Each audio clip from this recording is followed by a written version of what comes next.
நீங்கள் கேட்டுக்கொண்டிருப்பது ஆண்டைஸ் பாட்காஸ்ட். நான் உங்க ஜீமோடாபர். நான் உங்க சூசன் ஐயர். உங்கள் ஏமி சாண்டியாகோ.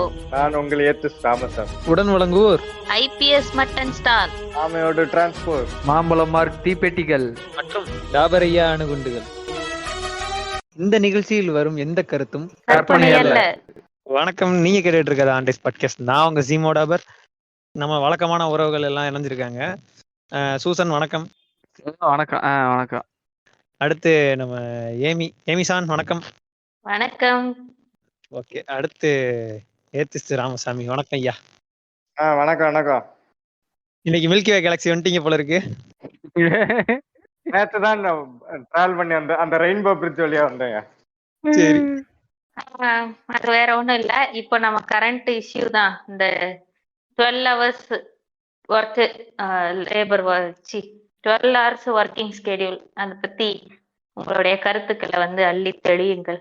இப்போ வந்துட்டு ஒரு நார்மலான ஒரு ஐடி கம்பெனியோ இல்ல எந்த ஒரு வேலைக்கு போறதுன்னு வச்சுக்கோங்க, 8 மணி நேரம் வேலை செய்யறதுக்கே அவனுக்கு பெண்டு கழுண்டு முதுகு காலெல்லாம் பஞ்சர் ஆகி போயிருது. ஹெவி ஒர்க்கா இருக்கட்டும் இல்லைன்னா 8 மணி நேரத்துக்கே புழிஞ்சு ஜூஸ் போட்டு அனுப்பி விட்டுருவானுங்க. இதுல 12 மணி நேரம் வச்சு இன்னும் உழைப்பு சுரண்டல் அதிகமா பண்ணி அவனுக்கு மென்டல் டார்ச்சர் கொடுத்து லிட்டரலா அவன் வாழ்க்கையே வெறும் 3 மணி நேரம் தான் வாழ்ற அளவுக்கு பண்ணி விட்டு அவன் என்ன பண்ணுவான்?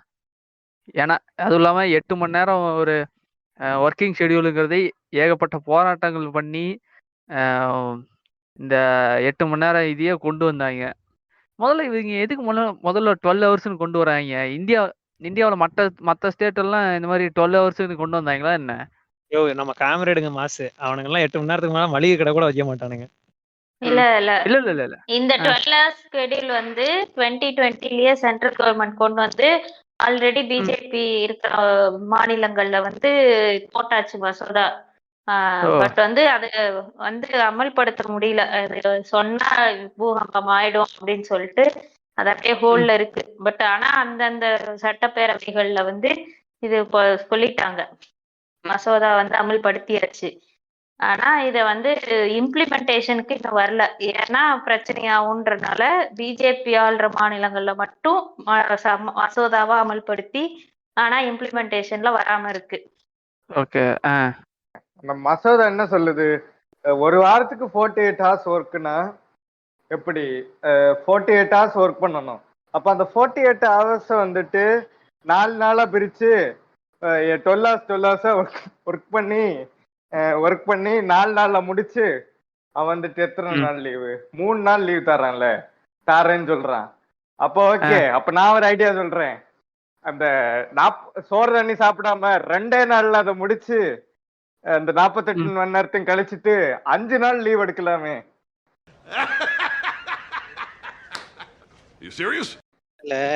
இல்ல நீங்க சொன்னீங்கல்ல, அந்த ஒரு எக்ஸ்ட்ரா ஒரு நாள் லீவ் தரானுங்கன்ட்டு.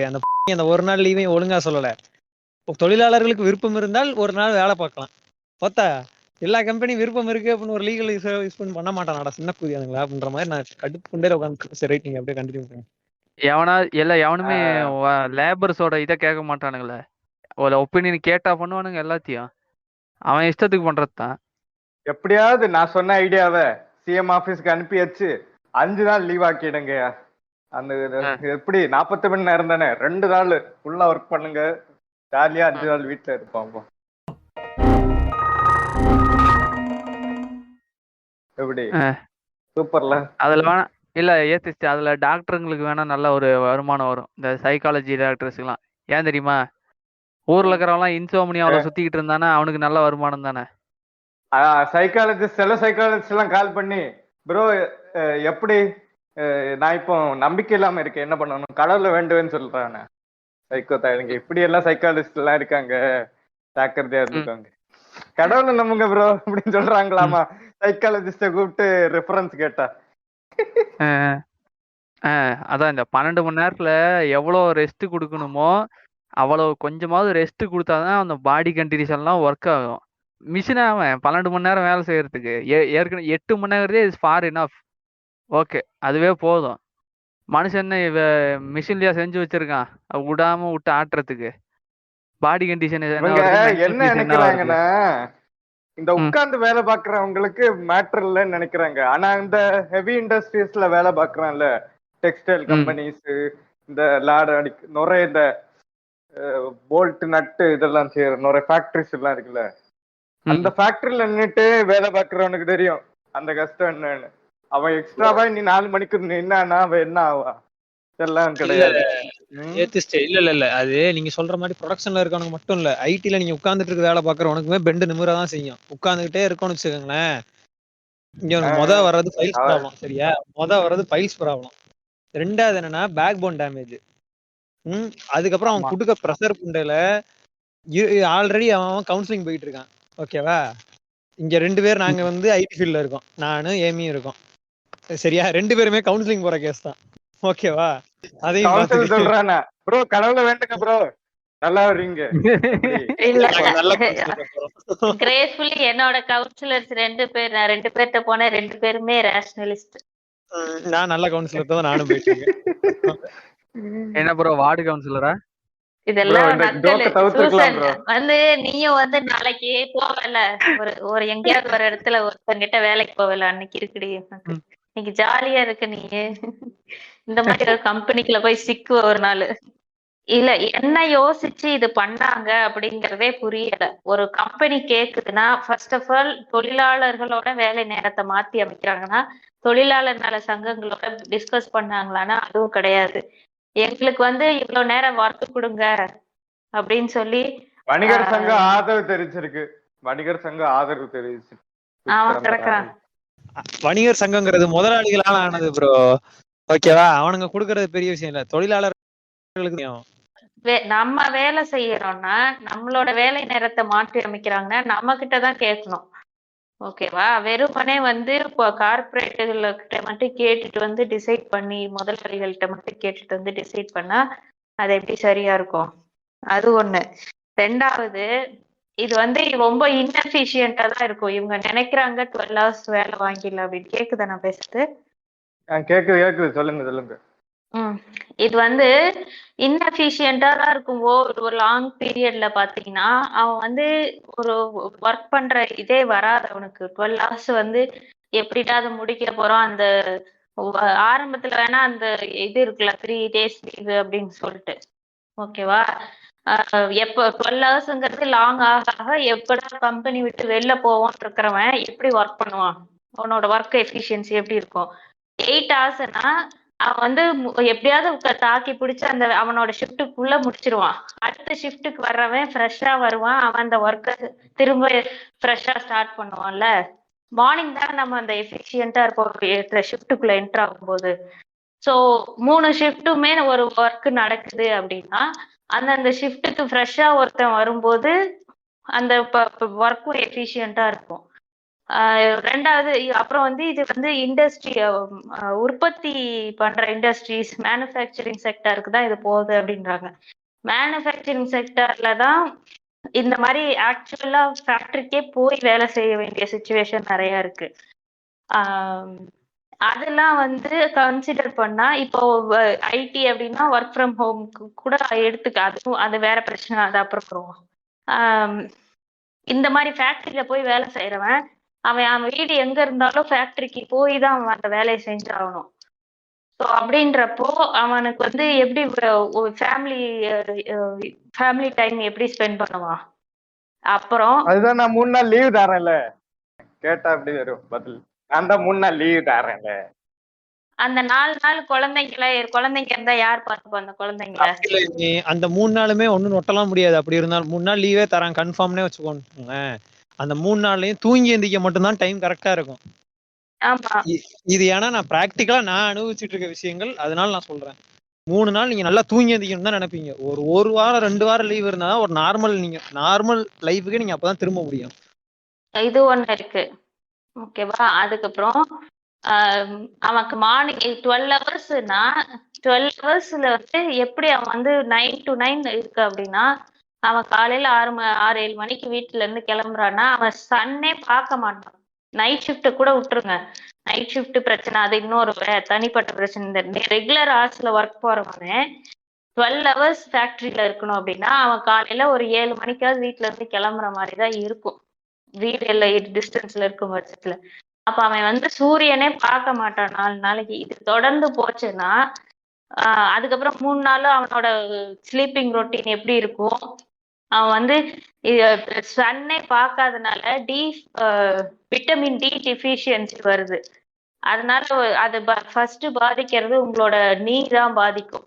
விட்டமின் டி டிஃபிஷியன்சி இருக்குன்னா சூரியனுக்கே நீ இப்போ வெளில போகாம இருந்தா இதில் ரொம்ப இன்னைக்கு எல்லாருக்குமே இது ரொம்ப காமனா வர்ற அளவுக்கு அவ்வளவு வந்துருச்சு அப்படின்றாங்க. விடியல் வந்துருச்சுல, சூரியன் நீ எனர்ஜி வரும்பா. ஆமா. இல்ல அதெல்லாம் இருக்கு, இதெல்லாம் ஆல்ரெடி இருக்கு. ஆல்ரெடி 8 hours ஒர்க்குக்கு போறவனுக்கே இந்த பிரச்சனை எல்லாம் இருக்கு. இதெல்லாம் வந்து இது பண்றதுக்கு அதுக்கே நிறைய ரிஃபார்மேட்டிவ் முன்னெடுப்புகள் எடுக்க வேண்டியதா இருக்கு. அந்த மாதிரி ஒரு தேவை இங்க இருக்கிற பட்சத்துல 12 hours எந்த கணக்குல கொண்டு போறீங்க? அவனோட லாங் டேர்ம்ல அவனோட ஹெல்த் என்ன ஆகும், அவனோட ஃபேமிலி சுச்சுவேஷன் என்ன ஆகும்? இதுல பெண்கள் இருந்தாங்கன்னா, பெண்கள் ஒர்க் பண்ற இதுக்கு மேனுஃபேக்சரிங் யூனிட் போறாங்க அப்படின்னா 12 hours பெண்கள் அந்த மாதிரி இருந்தாங்கன்னா வீட்டுல குழந்தைங்கள அந்த பேரண்ட்ஸோட இது கைடன்ஸ் வேணும். வீட்டுல 2 பேரும் வேலைக்கு போறாங்க, 2 பேருமே இந்த மாதிரி மேனுஃபேக்சரிங் யூனிட்ல ஒர்க் பண்றவங்களா இருந்தாங்கன்னா அந்த குழந்தைங்க எல்லாம் என்ன யார் பார்த்துப்பா? எல்லாருக்குமே வந்து இங்க ஃபேமிலி சப்போர்ட் இருக்கா, கிராண்ட் பேரண்ட்ஸ் சப்போர்ட் இருக்கா? உதயனா பாத்துக்காரு அத. 3 நாள் லீவ் இருக்குன்னா அந்த 3 நாள் மட்டும் குழந்தைங்களை வச்சுக்கலாமா? 4 நாள் குழந்தைங்களை வந்து தெருவுல விட்டுறலாம், 3 நாள் மட்டும் தூக்கி 4 நாள்ல தெருவுல இருக்கவங்க பார்த்துப்பாங்க, 3 நாள் மட்டும் நம்ம பார்த்துக்கலாமா? எப்படி அது ஒர்க் ஆகும்? ஒரு குழந்தை இருக்குன்னா டெய்லி இப்போ ஸ்கூல் போகணும், டெய்லி ஸ்கூல் விட்டு வந்தா அதுக்கு டெய்லி சாப்பாடு கொடுக்கணும். 4 நாள் சோறு போடாம வாரத்துல 3 நாள் மட்டும் சாப்பிட்டுக்கன்னு சொல்லிருக்காமா? இல்ல நான் சொல்றேன், இப்படி வந்ததுன்னா என்ன ஆகும்னா, எப்படி அவன் ஆல்ரெடி அவன் பொண்ணு வந்துட்டு ஸ்கூலு போக்கும், பொண்ணோ பையனோ ஸ்கூலு போக்கு முன்னாடியே அவன் கிளம்பி வேலைக்கு போகணும். அவன் தூங்கின பிறகுதான் அடுத்த வீட்டுக்கே வருவான். அப்ப எப்படி தெரிஞ்சுக்க முடியும் குழந்தைகளோட இதெல்லாம்? இதுக்கு ஒரு ஆளோட ஒய்ஃப் வந்து வேலை பார்க்க முடியாது. இந்த மாதிரி மேனுஃபேக்சர்ல இருக்கிற ஒரு ஆளோட ஒய்ஃப் வந்து வேலை பார்க்க முடியாது. ஏன்னா வீட்டு பார்த்துக்க கண்டிப்பா ஒரு ஆள் வேணும். இப்படி 8 hours இருந்தா பேலன்ஸ் பண்ணி பார்த்துட்டு இருந்திருப்பாங்க. இப்போ கண்டிப்பா ஒரு ஆள் வேணும் வீட்டுல. அப்படின்றப்போ ஒர்க் போக முடியாது. அப்ப என்ன நீங்க பெண்களை வந்து திரும்ப பின்னாடி எல்லாம் இழுத்துட்டு போறீங்க? இவ்வளவு கஷ்டப்பட்டு ஒர்க் பண்றதுக்கு எல்லா ஆப்பர்ச்சுனிட்டிஸும் ஃப்ரீ பஸ் எல்லாம் கொடுத்துட்டு அதுல போறதுக்கு வேலை இருந்தா தானே போக முடியும். வீட்டை யார் பார்த்துப்பா? வீட்டுல வந்து குழந்தைங்க இருக்கு, சின்ன குழந்தைங்க இருக்கு, பேரண்ட்ஸ் இருக்காங்க, வயசானவங்க இருக்காங்க, இல்ல யார் பார்த்துப்பா? அன்னைக்கு காலத்து சாயந்தரம் 6 மணி இருக்குங்க. நான் இந்த 3 நாள் லீவு தந்திருக்கேன்ல, இந்த லீவு மட்டும் வச்சு லீவ் 3 நாள் மட்டும் எப்படி அது ஒர்க் ஆகும்? டெய்லி சாப்பிடணும், டெய்லி தூங்கணும், டெய்லியும் வேலை செய்யணும், டெய்லி எக்ஸசைஸ் பண்ணணும். எதுக்கு எக்ஸசைஸ் பண்ணா டெய்லி பண்ண சொல்றாங்க? கன்சிஸ்டன்டா பண்ணிட்டு இருந்தாதான் ஹெல்த்தியா இருப்பேன்னு சொல்லிட்டு இருக்காங்க. 4 நாள் 3 நாள் மட்டும் ஒர்க் அவுட் பண்ணுன்னு யாராவது சொல்றாங்களா? எந்த ட்ரெயினராவது 3 நாள் மட்டும் ஒர்க் அவுட் பண்ண சொல்லுவாங்களா? டெய்லி ஒர்க் பண்ணணும், டெய்லி வாக்கிங் போகணும். டே டு டே லைஃப் வந்து சாட்டிஸ்ஃபைடா இருந்தாதான் அது வந்து சொசைட்டிலயும் ஒரு நல்ல இம்பாக்ட் இருக்கும். இது என்னமா இது எவ்வளவு பிரச்சனைகளை உண்டாக்கும் தெரியுமா? எப்படி வந்து அவங்களோட ஃபேமிலி ஸ்ட்ரக்சர், அவங்களோட மனநிலைமை எப்படி இருக்கும்? நிறைய விஷயங்கள் இருக்கு. 2வது இப்போ ஒய்ஃப் வேலைக்கு போகல, இந்த மாதிரி ஒரு மேனுஃபேக்சரிங்ல யூனிட்ல இருக்கிறாரு, இப்ப சென்னை சிட்டில இருந்து ஸ்ரீபெரும்புதூர் வரைக்கும் ஒருத்தர் போறாரு அப்படின்னா காலையில 6 மணிக்கெல்லாம் பஸ் வந்துடும். 6 மணிக்கு போயிட்டு 12 hours ஒரு 8:30 அந்த மாதிரி ரீச் ஆகும். 12 hours ஒர்க் பண்ணா நைட் 8:30 அங்கிருந்து கிளம்புனா நைட்டு திரும்ப இப்போ டிராஃபிக்ல வர்றதுக்கு அது ஒரு 10-11 மணி ஆயிடும். அப்ப எப்ப அவன் பொண்டாட்டி பிள்ளைங்களை பார்ப்பான்? அவன் போய் இந்த மாதிரி வேலை பார்த்துட்டு இருந்தா பொண்டாட்டி வேலைக்கு போகல, குடும்பத்தை பார்த்துக்கணும் அப்படின்றதுக்காக அந்த பொண்ணு வேலைக்கு போகல அப்படின்னா ஒரு ஆள் சம்பாத்தியம் ஆயிடும். ஒரு ஆள் சம்பாத்தியம் ஆயிடுச்சுன்னா அவனுக்கு விற்கிற விலைவாசிக்கு அவனே எல்லாத்தையும் ஹேண்டில் பண்ணும். அப்படின்னா அவன் என்ன பண்ணுவான்? வாரத்துல 3 நாள் 4 நாள் மட்டுமா வேலை பார்ப்பான்? அவனுக்கு இன்னும் ஓடணும்ன்றதுக்கு பிரச்சனை இதுக்கு தள்ளப்படுவான். அப்ப என்ன பண்ணுவான்? 5வது நாள் 6வது நாள் 7 நாளுமே வேலை இருந்தாலும் பரவாயில்லன்ற நிலைமைக்கு அவனை புஷ் பண்ணுது. அவரே சொல்றாரு, நீங்க மீதி இருக்க லீவ்ல வேற வேலை பாரு. நான் தான் சொன்னேன்ல. என்ன பேசுறாங்க? மீதி இருக்கனாலும் வேற வேலை பார்த்துட்டு இருந்தா அப்ப எப்பதான் அவன் குடும்பத்தோட இருப்பான்? எப்பதான் அவனுக்குன்னு ஒரு லைஃப் இருக்கும்? அதான் ப்ரோ, நான் 3 நாள் லீவ் தந்தாச்சு, நீ பாரு. அவ்வளவுதான், 3 நாள் லீவ் அப்போ தந்துட்டேன். அப்ப எதுக்கு வந்து இவ்ளோ மெஷின் கண்டுபிடிக்கிறீங்க? மெஷின் எல்லாம் எதுக்கு கண்டுபிடிக்கிறீங்க? திரும்ப வந்து ஹியூமன் பாடி தான் மெஷினா மாத்தணும் ட்ரை பண்றீங்க அப்படின்னா எதுக்கு இவ்ளோ மெஷினரிஸ் கண்டுபிடிச்சு வச்சிருக்கீங்க? நீ வந்து வேலை பார்த்துக்கிட்டே இருக்க. ஒரு லேபர் செக்டர், ஒரு ஒர்க்கிங் செக்டர் வந்து எப்பவுமே வேலை பார்த்துட்டே இரு, வாரத்துல 7 நாளும். அந்த எலைட் செக்டார் மட்டும் அவன் எப்ப வேணாலும் நினைச்ச நேரம் ஒர்க் பண்ணுவான், நினைச்ச நேரம் டூர் போவான். அப்ப இந்த டூரிங் இது பண்றதெல்லாம் நினைச்ச நேரம் லைஃப் வாழ்க்கையை வாழணும், ட்ரிப்பு போல வாங்க அப்படின்னு போறதெல்லாம் அவன் மட்டும் போயிட்டு இருக்கணும். இவன் மட்டும் உங்களுக்கு உற்பத்தி பண்ணி பண்ணி கொடுத்துட்டே இருக்கணும். இதானே? இததான் வந்து இதுதான் சமூக நீதியா? சரி, ஓகே, இதான் என் பாயிண்ட். சரி சீமோ, இத்தனை நேரம் கட்டிப்பிடிச்சு வச்சிருந்த சீமோவ கட்டுக்கடங்கா காளையாய் சீமோ வருகிறார். வாங்க வாங்க. இல்ல இப்ப என்னன்னு வச்சுக்கோங்களேன், நான் வந்து நான் இப்போ ஒர்க் பண்ற டைமிங்கும் கிட்டத்தட்ட நானே கிட்டத்தட்ட 12 hours அந்த டைமிங்லாம் ஒர்க் பண்ணிட்டு இருக்கேன். ஓகேவா? என் நிலைமை புண்டா அப்படி இருக்குது. இது வந்து இல்லீகல் தான் அப்படின்ற மாதிரி தான் என்னை வச்சு செய்யறானுங்க. ஓகேவா? 12 hours ப்ராப்ளம் இருக்குது. அப்படி அதாவது என்னன்னா, வாரத்துல ஒரு 2 நாள் 3 நாள் அப்படி இருக்கிறதுக்கேவும் எனக்கு உடம்புல எக்கச்சக்க இஷ்யூ வருதோ அப்படின்னு சொல்லி தோண ஆரம்பிச்சிருச்சு. என் ஏஜுக்கே அவன் உடம்பெல்லாம் வலிக்க ஆரம்பிச்சிருச்சு.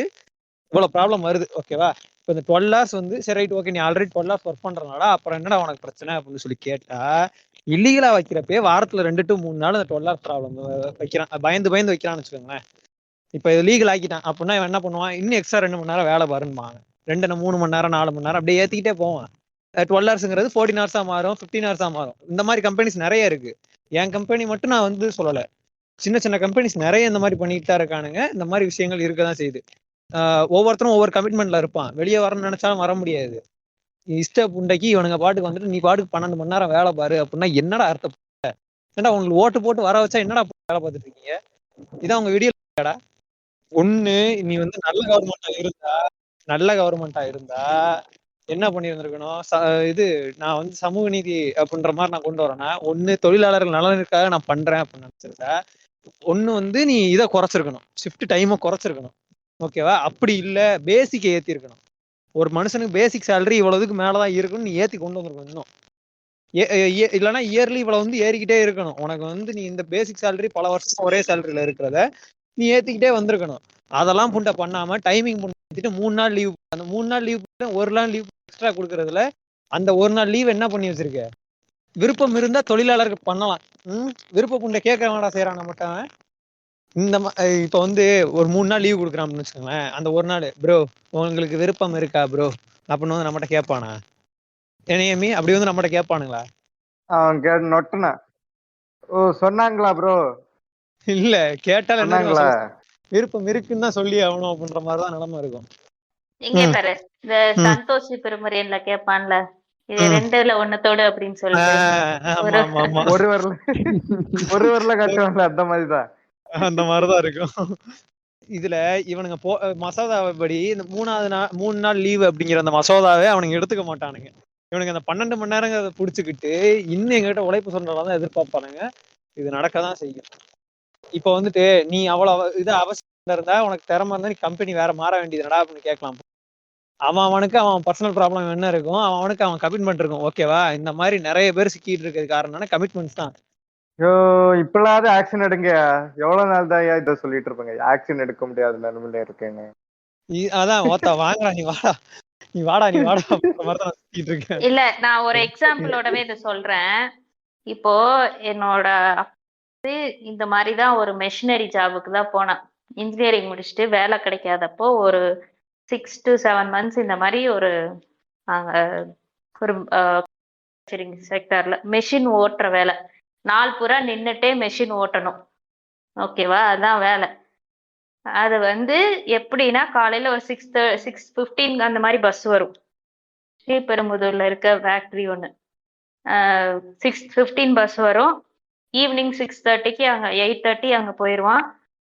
ஈவினிங் 6 அந்த மாதிரி எடுப்பான். இது ரெகுலர் ஷிஃப்ட். ஈவினிங் 6:30க்கு எடுத்தாலும் ஸ்ரீபெரும்புதூர்ல இருந்து சிட்டி மெயினுக்கு வர்றதுக்கு டிராஃபிக்ல எவ்வளவு நேரம் ஆகும்னு சென்னையில இருக்கவங்களுக்கு தெரியும்.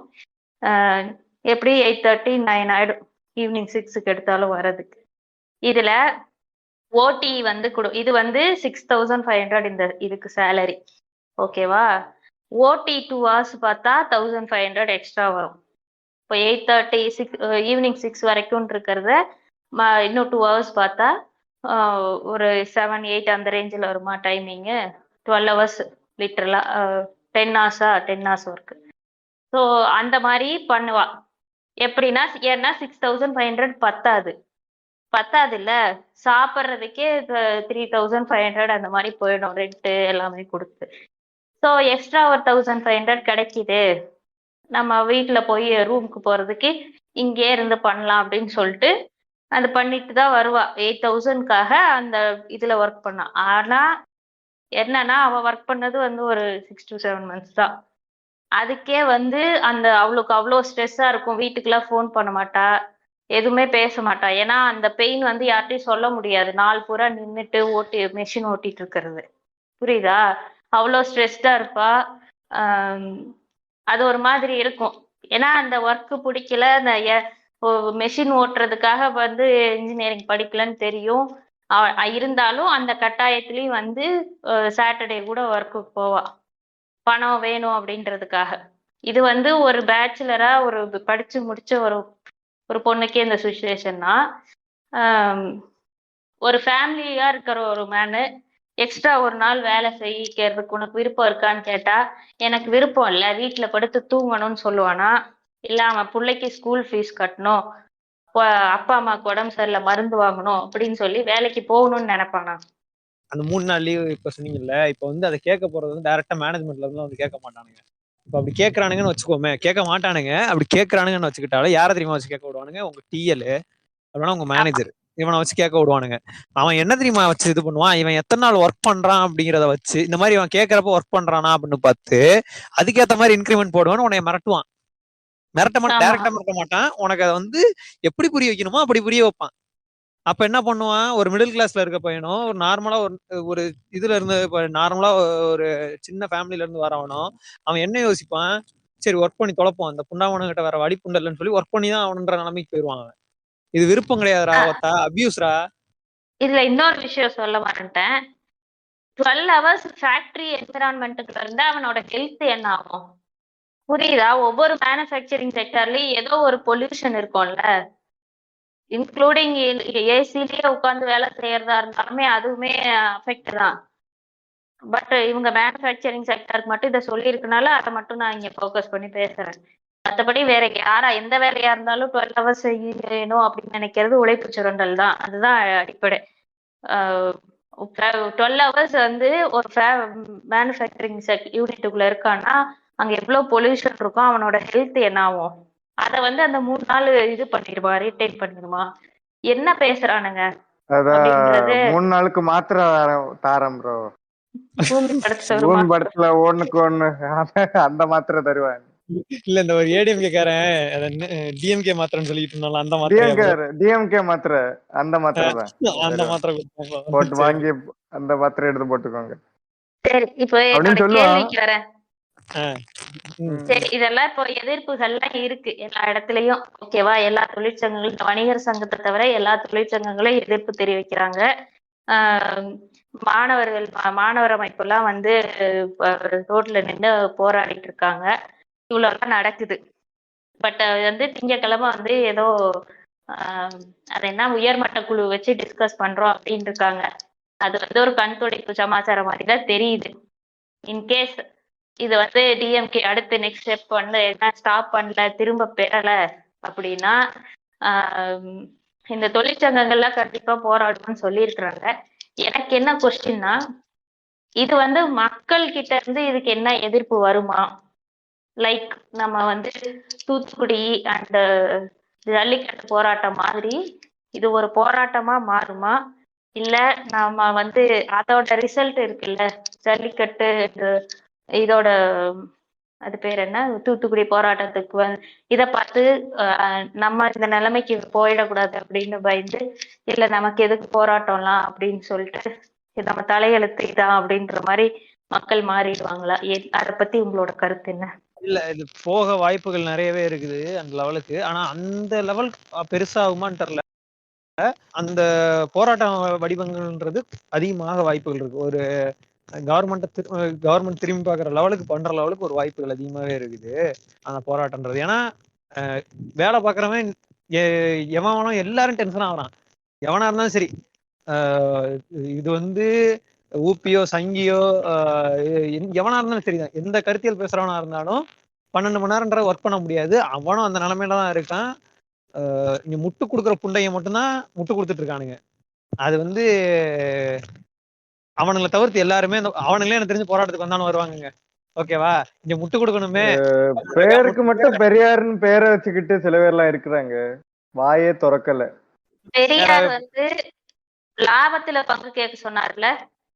ஆமா. சம்பளம் கேட்காத லாபத்துல பங்கு பங்கு.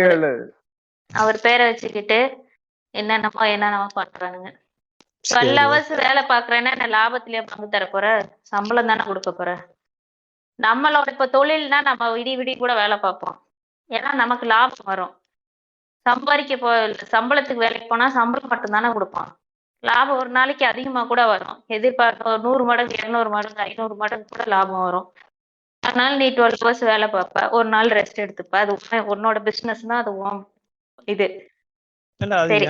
இதுல எனக்கு இன்னொரு இது என்னன்னா இந்த ஜல்லிக்கட்டு போராட்டம் வந்து ஒரு மாதிரி அது மேல இன்னைக்கு நிறைய கருத்து முரண் நிறைய சொல்றாங்க. பட் எனக்கு என்ன, நான் எப்படி அது பாக்குறேன்னா, அது வந்து மாட்டு இப்படி பண்றாங்க அப்படிங்கிற ஒரு இதனால வரல அப்படின்னு. இன்னைக்கு அதோட ஃபார்ம் வந்து மாத்திட்டாங்க. ஓகேவா? இது பாரம்பரியத்துக்காக போராடணும், அதுக்காக போராடணும், இதுக்காக தமிழர் பாரம்பரியம், தமிழர் அப்படின்ற மாதிரி கண்டமேனிக்கு அதை மாத்திட்டானுங்க. ஆக்சுவலி நான் எப்படி பாத்துக்கிறேன்னா, அன்னைக்கு வந்து ஸ்பார்க் எது அப்படின்னா, அவனியாபுரத்துல வந்து அங்க இருந்த போராட்ட மக்களை போலீஸ் அடிச்சதுதான் காரணம். அங்க ஒருத்தனை அடிச்ச உடனே இங்க ஒருத்தனுக்கு வலிச்சுது. அது வேற ஊர்ல இருந்த ஒருத்தனுக்கு வலிச்சுது. அதோட எழுச்சியாதான் அதை பார்த்தோம்னா, நம்ம இன்னைக்கு மத்தவங்களுக்கு வேற யாருக்கோ ஒண்ணு கஷ்டம் வரும்போது நம்ம வந்து அதுக்கு குரல் கொடுக்கணும்ன்ற எண்ணம் வரும். ஆனா அதை வந்து டோட்டலா அது ரொம்ப நாளா நடந்து அதுக்குள்ள நிறைய வேற எலிமெண்ட்ஸ் எல்லாம் ஆட் ஆகி அது வந்து இன்னைக்கு அதை வேற மாதிரி பார்க்க வச்சுட்டாங்களோ. போராட்டம்னா இந்த மாதிரிதான் ஆயிடும், நம்மளும் போராட போனா நாளைக்கு இந்த மாதிரிதான் கிளூன் ஆயிடுவோம் அப்படின்ற மாதிரி ஏதாவது. இப்ப அத நீங்க அங்க ஜல்லிக்கட்டு பக்கம் போகாம ஸ்டெர்லைட் பக்கம் வாங்க. ஸ்டெர்லைட்டுக்கு இன்ன வரைக்குமே அந்த மாதிரி மாத்தல. ஏன்னா அது நம்ம வந்து போறோம்னா ஒரே நோக்கத்துக்காக. அந்த விஷயத்த இன்ன வரைக்கும் மாறல. ஸ்டெர்லைட் இன்னும் பயங்கரமா தான் போயிட்டு இருக்கு. அந்த பிரச்சனை வந்து இந்த மாதிரி கிரிஞ்சு பண்ணாங்கன்னு சொல்ல வந்து வாய்ப்பு இல்லை. இதுவும் தொழில் சார்ந்த விஷயம்னால மேக்சிமம் அப்படி மாறாது. அது வந்து அதுல நிறைய குறுக்கால ஒருத்தனா 7 கோடி கொடுத்துன்றான், ஒருத்தனா 12 கோடி கொடுத்துன்றான். எங்க கொடுத்தானுங்கன்னு தான் தெரியல. எனக்கு அது வரைக்கும் கேட்டுக்கிட்டு தான் இருக்கேன், எங்க கொடுத்தீங்களா அப்படின்ற மாதிரி. சரி, அதுதான் சொல்ல வந்தேன். அது வேற, அதுக்குள்ள எக்ஸ்ட்ரா எலிமெண்ட்ஸ் ஆட் ஆனது வேற. ஆனா அதோட ஸ்பார்க் வந்து நமக்கு ஒருத்தன் அடிச்சா இன்னொருத்தனுக்கு வலிச்சுது. அதுதான் தூத்துக்குடியிலயும் அதுதான். அவனை அடிச்சா இங்க வலிக்கும், நம்ம எவனை அடிச்சாலும் நம்ம கேள்வி கேட்கணும். அந்த இதுதான், அந்த ஸ்பார்க் மட்டும்தான் வேணும். அது மாதிரி இது வந்து அந்த ரிஸ்க்ல போகாம கவர்மெண்ட் திரும்ப அந்த மசோதாவை வாங்கிக்கும் அப்படின்னு நம்புறேன். ஆமா, இந்த அதிமுக என்ன கேள்வி கேட்டானுங்க? இது கேள்வி கேட்டானுங்களா இல்லையா? அதிமுக கேள்விக்கு வெளிநடப்பு வந்துட்டாங்கன்னு நினைக்கிறேன். இல்ல, இந்நேரம் இவனுக்கு, அதாவது இந்நேரம் என்னென்ன பண்ணிருக்கணும் அதிமுக. இதுக்கு அவனுக்கு எவ்வளவு முடியுமோ அவ்வளவு போராட்டம் இவனுங்களும் இறங்கி இருக்கணும். அதையும் பண்ண மாட்டாங்க. பிஜேபி உள்ள வந்து இருந்துச்சு. பிஜேபி மட்டும்தான் மசோதா வந்து அமல் பண்ணும்போது இருந்ததா கேள்விப்பட்டேன் நான் பார்த்த நியூஸ்ல. பிஜேபி சொல்றானா அது முதல்ல என்னோட மசோதாடா அப்படின்றானாமா. அவங்க போல. ஓகேவா? பட் அரசியல் இதுல பார்த்தனா ஏடிஎம் கேக்கு நிறைய வாய்ப்பு வந்துச்சு. அதை வச்சு அவங்க ஈஸியா அரசியல் பண்றதுக்கு. புதுக்கோட்டை மேட்டர் ஆகட்டும், இவங்கள வச்சு அரசியல் பண்ற ராகுல் காந்திக்கு நிறைய வாய்ப்பு கிடைச்சது. அவரே கோட்டை விட்டு ஜிஎஸ்டி வந்தது, அவ்வளவு இருந்துச்சு. அவரே லட்டு எல்லாம் தூக்கி போட்டு சொல்லிட்டாரு. இவரு இல்ல ரேலி கூட ஓகே, ஒர்க் அவுட் ஆச்சு ஓரளவுக்கு. தவுந்து ஒர்க் இதெல்லாம் எங்க தெரிய போகுது? அடியில தவுந்து போற வரைக்கும். இல்ல ஆ. இப்ப இவனுங்க இப்ப ஏடிஎம்கே இந்த விஷயத்தெல்லாம் விட்டுட்டு என்ன தெரியுமா பண்ணானுங்க? பிடிஆர் அப்ப ஸ்டேட்மெண்ட் கொடுத்தாங்க, இது பண்ணிக்கிட்டு ம். இருந்தாங்கல்ல, பட்ஜெட் போட்டாங்கல்ல, அப்ப எங்களுக்கு ஆமா. கையில புக்கு கொடுக்கல ப்ரோ அப்படின்னு வந்து சண்டை போட்டுட்டு இருக்கேன் அந்த ஆளு. ஷோ, இல்ல இல்ல இல்ல இல்ல அஹ் இல்ல இங்க பாரு. எடப்பாடி அஹ் பழனிசாமி வந்துட்டு இவன் அண்ணாமலை ஏதோ சொல்லியிருப்பான் போல. அண்ணாமலையோ இல்ல பத்திரிக்கையாளன் ஏதோ கேள்வி கேட்டிருக்கான். அது வந்துட்டு அதுக்கு வந்துட்டு அதுக்கு மேல இருக்கிற பாஸ் தான் பதில் சொல்லணும் அப்படின்னு சொல்லிட்டு இருக்கான். என்னையா சொல்றீங்க? ஆமா ஆமா, அதுக்கு பாஸ் தான் சொல்லணும் அப்படின்ட்டு இருக்கானுங்க. எடப்பாடி சரி, எடப்பாடி ஓவரா ஏடிஎம்கே அடிச்சிட்டோம், திரும்ப டிஎம்கே போட்டு பார்ப்போம். ஏன்னா அப்புறம் இதுக்கு ம். வந்து இல்ல சீப்பான லேபர்ஸ் லிஸ்ட்ல வந்து நம்ம கண்டிப்பா இருப்போம். இந்தியா தான் பயங்கரமா, எனக்கு தெரிஞ்சு ரொம்ப சீப்பான லேபர்ஸ் கொடுக்கறது இவனுங்க தான் ஐடி லிஸ்ட்ல. ஏன்னு கம்பெனி சொல்றத விட பில்கேட்ஸ் அவ்வளவு பெருசா வளர்ந்தது காரணம் இந்தியா தான். ஆமா, இந்தியால இருந்து ஒர்க்கர்ஸ் வந்ததுதான் சீப்பாச்சு அவனுக்கு. இல்லன்னு வை, அவன் நக்கிட்டு போயிருப்பான். பில்கேட்ஸே ஒரு இடத்துல சொல்லி இருப்பாரு, என்னது, Indians would have been there, there would be more Bill Gates in India ன்னு ஏதோ சொல்லியிருப்பாரு. ஆளுக்கு சீப் லேபர் வாங்கி அவன் தான் ஒண்ணும் இல்ல, அவனுக்கு நம்ம வடக்காம் ப்ரோ, அவ்வளவுதான்.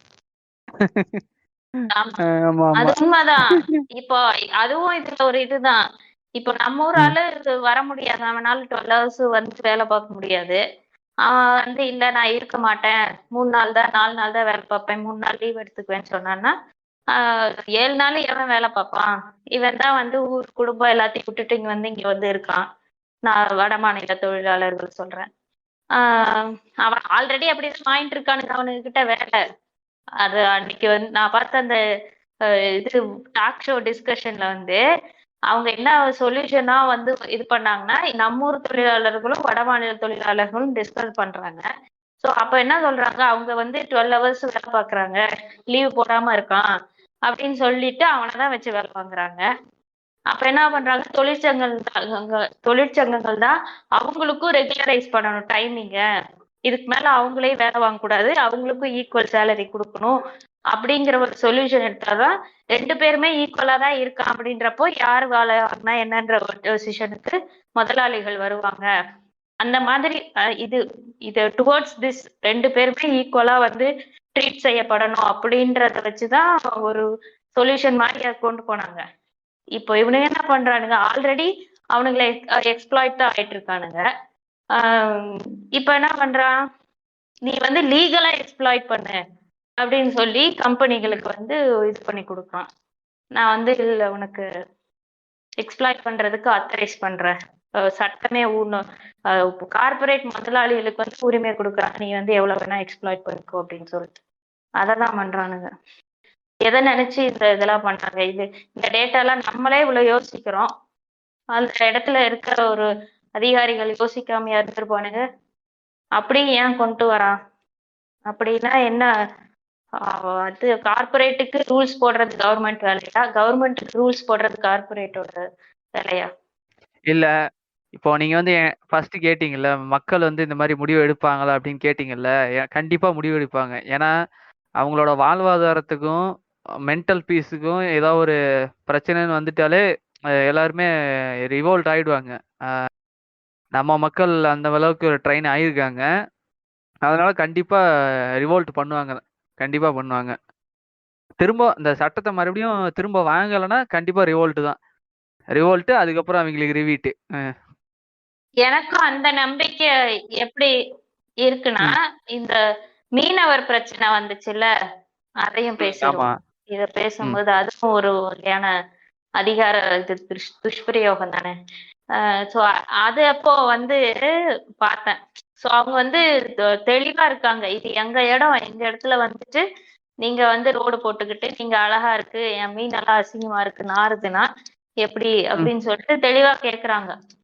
இந்த நியூஸ வந்து ப்ரோ டிஎம்கே சேனல்ஸ் எதுவுமே டீட்டெயிலாவே கவர் பண்ணல. நியூஸ் பேப்பர்ல, குறிப்பா நியூஸ் பேப்பர்ல வந்து ஹிந்து அண்ட் இன்னும் 2 நியூஸ் பேப்பர் பார்த்தேன். அதுல எதுவுமே டீட்டெயிலா இல்ல.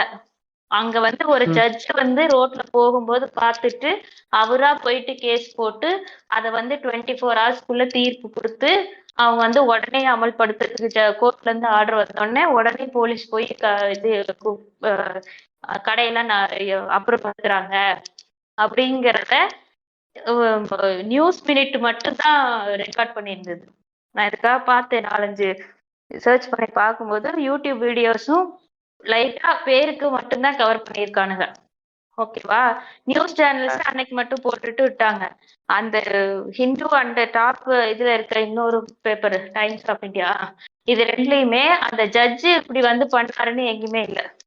நியூஸ் மினிட்ல மட்டும்தான் ஜட்ஜ் இப்படி வந்து பண்ணது. அதுக்கப்புறம் ஹிஸ்டரி ஆஃப் இந்த மாதிரி எல்லாம் எப்படி ரொம்ப நாளா இது நடந்துட்டு இருக்கு, இந்த மீனவ சமுதாயத்தை வந்து ஆல்ரெடி எப்படி எக்ஸ்ப்ளாய்ட் பண்ணிட்டு இருக்காங்க அவங்க இடத்த வந்து அப்படின்னு சொல்லிட்டு 1985 வந்து எம்ஜிஆர் இருக்கும்போதே இந்த மாதிரி போலீஸ் அமுச்சு விட்டு கடையெல்லாம் இது பண்ண வச்சு அப்போ ஒரு போராட்டம் நடந்து அந்த போராட்டத்துல ஒரு லேடி தீ குளிச்சு இறந்துல போயிருக்காங்க.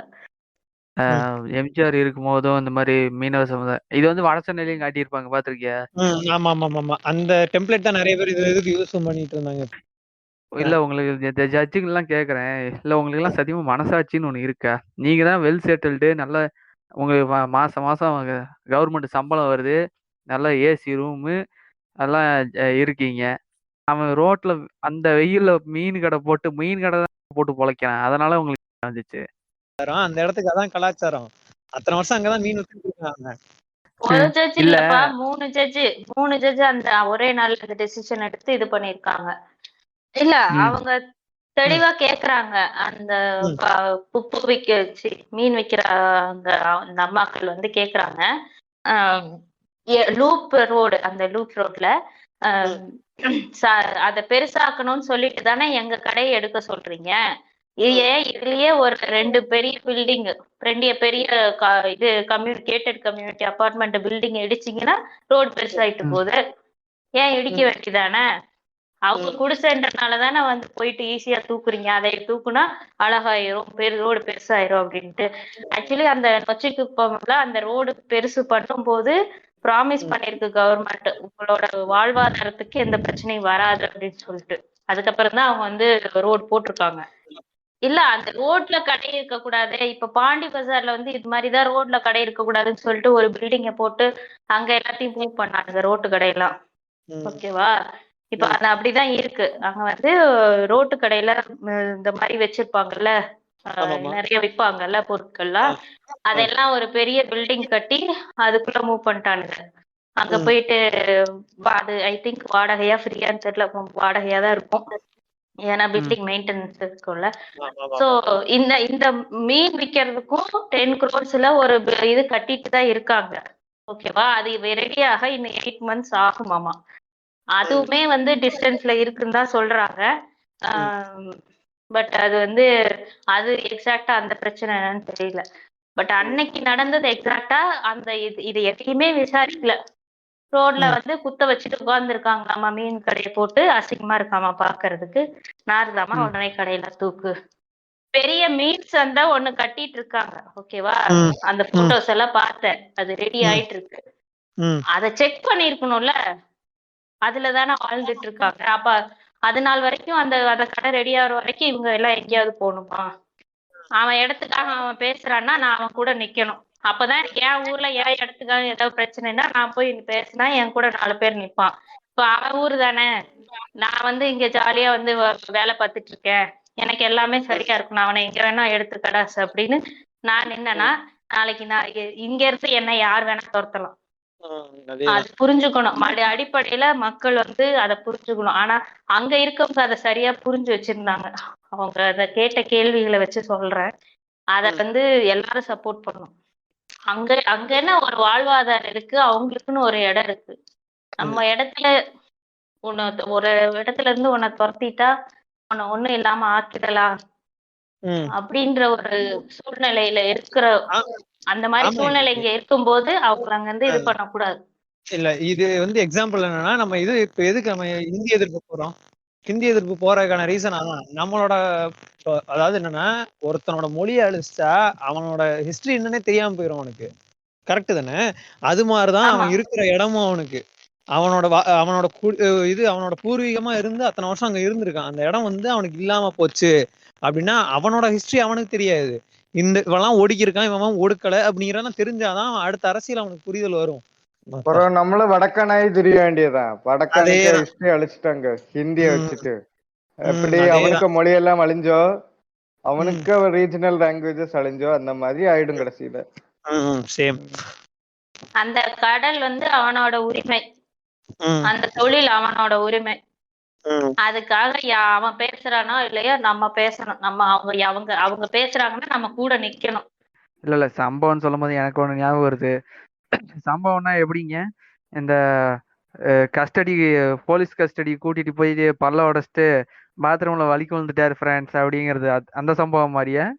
இல்ல, ஒரே பாட்காஸ்ட்ல எல்லாரையும் உள்ள வைக்கணும்னு பாத்துட்டேன். ஓகே, ஆல்ரெடி 2 இத பேசலீங்க, பல்லு உடைச்சத பத்தி பேசல. அட்மிட் பண்ணுங்க இந்த போலீஸ். அவர் பேர் என்ன? அந்த ஐஏஎஸ் பல்வீர் சிங் அந்த பேசுனதே உள்ள ஓடு. அதான் பல்ல புடிங்கிட்டாரு. இல்லங்க, அவருக்கு பல்லு வலி இருந்துச்சுங்க. பாருங்க, புரிஞ்சுக்குங்க. அவருக்கு பல்லு வலி இருந்துச்சு. அவருக்கு ஹாஸ்பிட்டல் போய் மணி ஸ்பெண்ட் பண்ணக்கூடாதுன்னு போலீஸ் வந்து ஃப்ரீயா பண்ணி விட்டுருக்காரு. நான் வேற இன்னொரு ஆர்டிகல்ஸ் படிச்சேன். ஸ்க்ரோட்டத்தை எல்லாம் கசக்கிய மாதிரி எல்லாம் பண்ணிருக்காங்க. ஆமையா, ஏன் மனுஷனானுங்களா இவனுங்களாம்? இப்போ கொலையே ரேப் பண்ண கைதியா இருக்கட்டுமே, அவனை அடிக்கலாம் அப்படின்னு சொல்லிட்டு எங்கேயா சட்டத்துல இருக்குதா? கிடையாது. அப்புறம் என்னத்துக்கு இங்க பாருங்க, ஜட்ஜு கடையை நகர்த்துங்கன்னு உடனே சட்டம் போட்டா மட்டும் உடனே இம்ப்ளிமெண்ட் பண்ணுவாங்க. ஆனா வந்து குற்றவாளியை அடிக்க கூடாதுன்னு தான் ஜட்ஜு சொல்லுவாரு. அதையும் அதை கேட்க மாட்டானுங்க போலீஸ்காரனுங்க. இல்ல இவனுங்களாம் அதுதான் எனக்கு அந்த முரண்டா புரியவே இல்ல. ஜட்ஜு வந்து கண்டிப்பா அடிக்க சொல்ல மாட்டாரு. ஜட்ஜு கிட்ட காட்டணும்னா வந்து இப்ப எந்த காயமும் இல்லாமதான் குற்றம் குற்றவாளின்னு கூட இல்ல, குற்றம் சாட்டப்பட்டவரை கூட்டிட்டு போகணும். அப்பெல்லாம் ஜட்ஜு மேல வந்து பயம் இல்ல. ஆனா ஜட்ஜு கடையை நகர்த்துங்க அப்படின்னு சொன்னோடனே அப்படியே கோர்ட்டு அவமதிப்பு செய்யக்கூடாது அப்படின்னு சொல்லிட்டு பறந்து வந்துட்டு அடிச்சு விரட்டுறாங்களே, இது எப்படி புரிந்து கொள்வது? அரசாங்கம் பின்னாடி நிக்குதுன்னு தெரிஞ்சா எப்படி வேணாலும் அதிகாரத்தை யூஸ் பண்ணிக்கலாம். இதுதான் விஷயம். எங்க பின்னாடி யாருக்கு நிக்கிறாங்க விஷயமே இருக்கு. இந்த மாதிரி அதிகார துஷ்பிரயோகம், போலீஸ் அத்துமீறல் இதெல்லாம் பண்ணிக்கிட்டு இருக்காங்கல்ல, இவங்களுக்கெல்லாம் நம்ம செய்யறது தப்பு, இந்த மாதிரி ஹியூமன் வயலேஷன், நம்ம அதிகாரத்தை வந்து இந்த மாதிரி துஷ்பிரயோகம் பண்றோம் அப்படின்னு ஒரு குற்ற உணர்ச்சி இருக்காதா? அதாங்க இங்க ஒரு கூட்டம் இருக்குல்ல, இங்க ஒரு கூட்டம் இருக்குல்ல, அவங்களெல்லாம் அடிச்சு கொண்டாதான் நாடு திருந்தும். அடிச்சு வளர்க்கணும் சார். அடி உறவு போல அண்ணன் தம்பியே உதவாது, அந்த மாதிரி எல்லாம் சொல்லுவாங்கல்ல. இந்த மாதிரி கூட்டம் எல்லாம் இருக்குல்ல, அவங்க எல்லாம் இருந்துகிட்டு சவுதி அரேபியா சட்டத்தை எல்லாம் தூக்கிட்டு வந்துட்டு காட்டுவான்ல, கை காட்டுவான்ல. இவங்க எல்லாம் இருக்கிற வரைக்கும் அவனும் அப்படிதான் பண்ணிட்டு இருக்க போறான். வேற எப்படி பண்ண முடியும்? அது பாய்ங்க தனியா அவனுங்க ஒரு டிஸ்டோபியன் வேர்ல்டு, அவனுங்க தனியா ஒரு இது. ஏன்னா இப்ப இன்னொன்னு என்னன்னா, இந்த மாதிரி ஒரு சட்டம் இருக்கு, போலீஸ் வந்து இந்த மாதிரி அத்துமீறாங்க கைதிகள்கிட்ட அப்படின்னு சொல்லிட்டு இந்த ரிஃபார்ம்ஸ் எல்லாம் இருக்கும்ல, அதெல்லாம் பண்ணலாமே. அதெல்லாம் ஒரு நல்ல விஷயம் தானே. இந்த மாதிரி ரிஃபார்ம் பண்ணலாம், ட்ரைனிங்லேயே இது மாதிரி சொல்லி கொடுக்கலாம். இந்த மாதிரி கைதிகள்லாம் அடிக்கக்கூடாது, அப்படிதான் ட்ரீட் பண்ணக்கூடாது, அவங்களும் சக மனிதர்கள் தான், என்ன தப்பு செஞ்சாலுமே அவங்க மேல அவங்க அடிக்கணும்னு சொல்லலையே. ஆமா, படம் பாத்தீங்களா, டானாக்காரன் படம் பாத்தீங்கல்ல, அந்த படத்துல எவ்வளவு ரகடா அவனுங்களை இது பண்றானுங்க, ட்ரெயின் பண்றானுங்க. அப்படி வரவன் என்ன பண்ணுவான் வந்து, அவனை குறை சொல்லி அவன் வந்து அவனை ட்ரைனிங்ல ப்ரெஷர் பண்றான். இங்க வந்து அவனுக்கு ஷிஃப்ட் ப்ராப்ளம், லீவு கிடையாது, ஒரு மண்ணும் கிடையாது அவனுக்கு. ஓகேவா, அவனுக்கு சம்பளமும் பிரச்சனையா இருக்கு, அவனுக்கு ட்ரைனிங்லயும் ப்ரெஷரு. ஓகேவா, அவனை இது வேலை வாங்குறது ஷிஃப்ட்லயும் பிரச்சனை, மேலதிகாரி அவனை போட்டு ப்ரெஷர் பண்றான். கேஸ் ஒரு நாளைக்கு இடையில ஒரு டைம் ஒண்ணு சொன்னாங்க, இது வந்து எனக்கு சட்டமா பாஸ் ஆனிச்சா என்னெல்லாம் எனக்கு தெரியல. ஏன்னா ஒரு டைம் நான் மாட்டினப்ப, போலீஸ்ல மாட்டினப்ப ஒரு கான்ஸ்டபிள் பேசிட்டு இருந்தது இந்த விஷயம் வந்து, ஒரு நாளைக்கு 100 கேஸ் பிடிக்கணும், அதாவது பைக்ல போனப்ப நிப்பாட்டுற இந்த மாதிரி கேஸ் பிடிக்கணும் அப்படிங்கறதுக்காக அவ்வளவு ப்ரெஷர் பண்ணி வரவன் போறவங்க எல்லாம் புடிச்சிட்டு இருக்கானுங்க. என்கிட்ட எல்லாமே இருந்து எனக்கு ஒரு டைம் ஃபைன் போட்டானுங்க. அவன் கெஞ்சி ஃபைன் போடுறாங்க, அந்த நிலைமையில இருந்தான் அவன் அதுக்கு மேல என்ன பண்ண முடியும்? சிட்டி சைடு போயிட்டீங்கன்னு வச்சுக்கோங்க, 6 மணிக்கு மேல only drunk and drive case மட்டும் தான் பிடிப்பான். இது பிடிக்க மாட்டான். லைசன்ஸ் இல்லை இதெல்லாம் அப்பெல்லாம் பிடிக்க மாட்டான். அது வரைக்கும் வந்து ஹெல்மெட் போடாதவன் எல்லாத்தையும் முடிச்சுட்டு இருப்பான். லைசன்ஸ்லாம் பிடிப்பான். ஆர்சி புக் இல்லையா, இன்சூரன்ஸ் நேற்று முடிஞ்சிருக்கும். அவன் இன்னைக்கு போய் இது இன்னைக்கு அவன் ஒர்க்ல இருப்பான். அவன் அந்த வேலையை பார்த்துக்கிட்டு இருப்பான். சரி இந்த வீக்கெண்ட்ல போடுவான் அப்படின்ற மாதிரி சுத்திட்டு இருப்பான் அவன். ஏன்னா அவனுக்கு இஷ்யூ இருக்கும். ஓகேவா, எல்லாருமே இங்க காசு வச்சுட்டு சுத்திட்டு இருக்கா இல்ல, ஒரு நாள் லீவ் எடுத்துட்டு போவோன்ற மாதிரிலாம் இல்ல.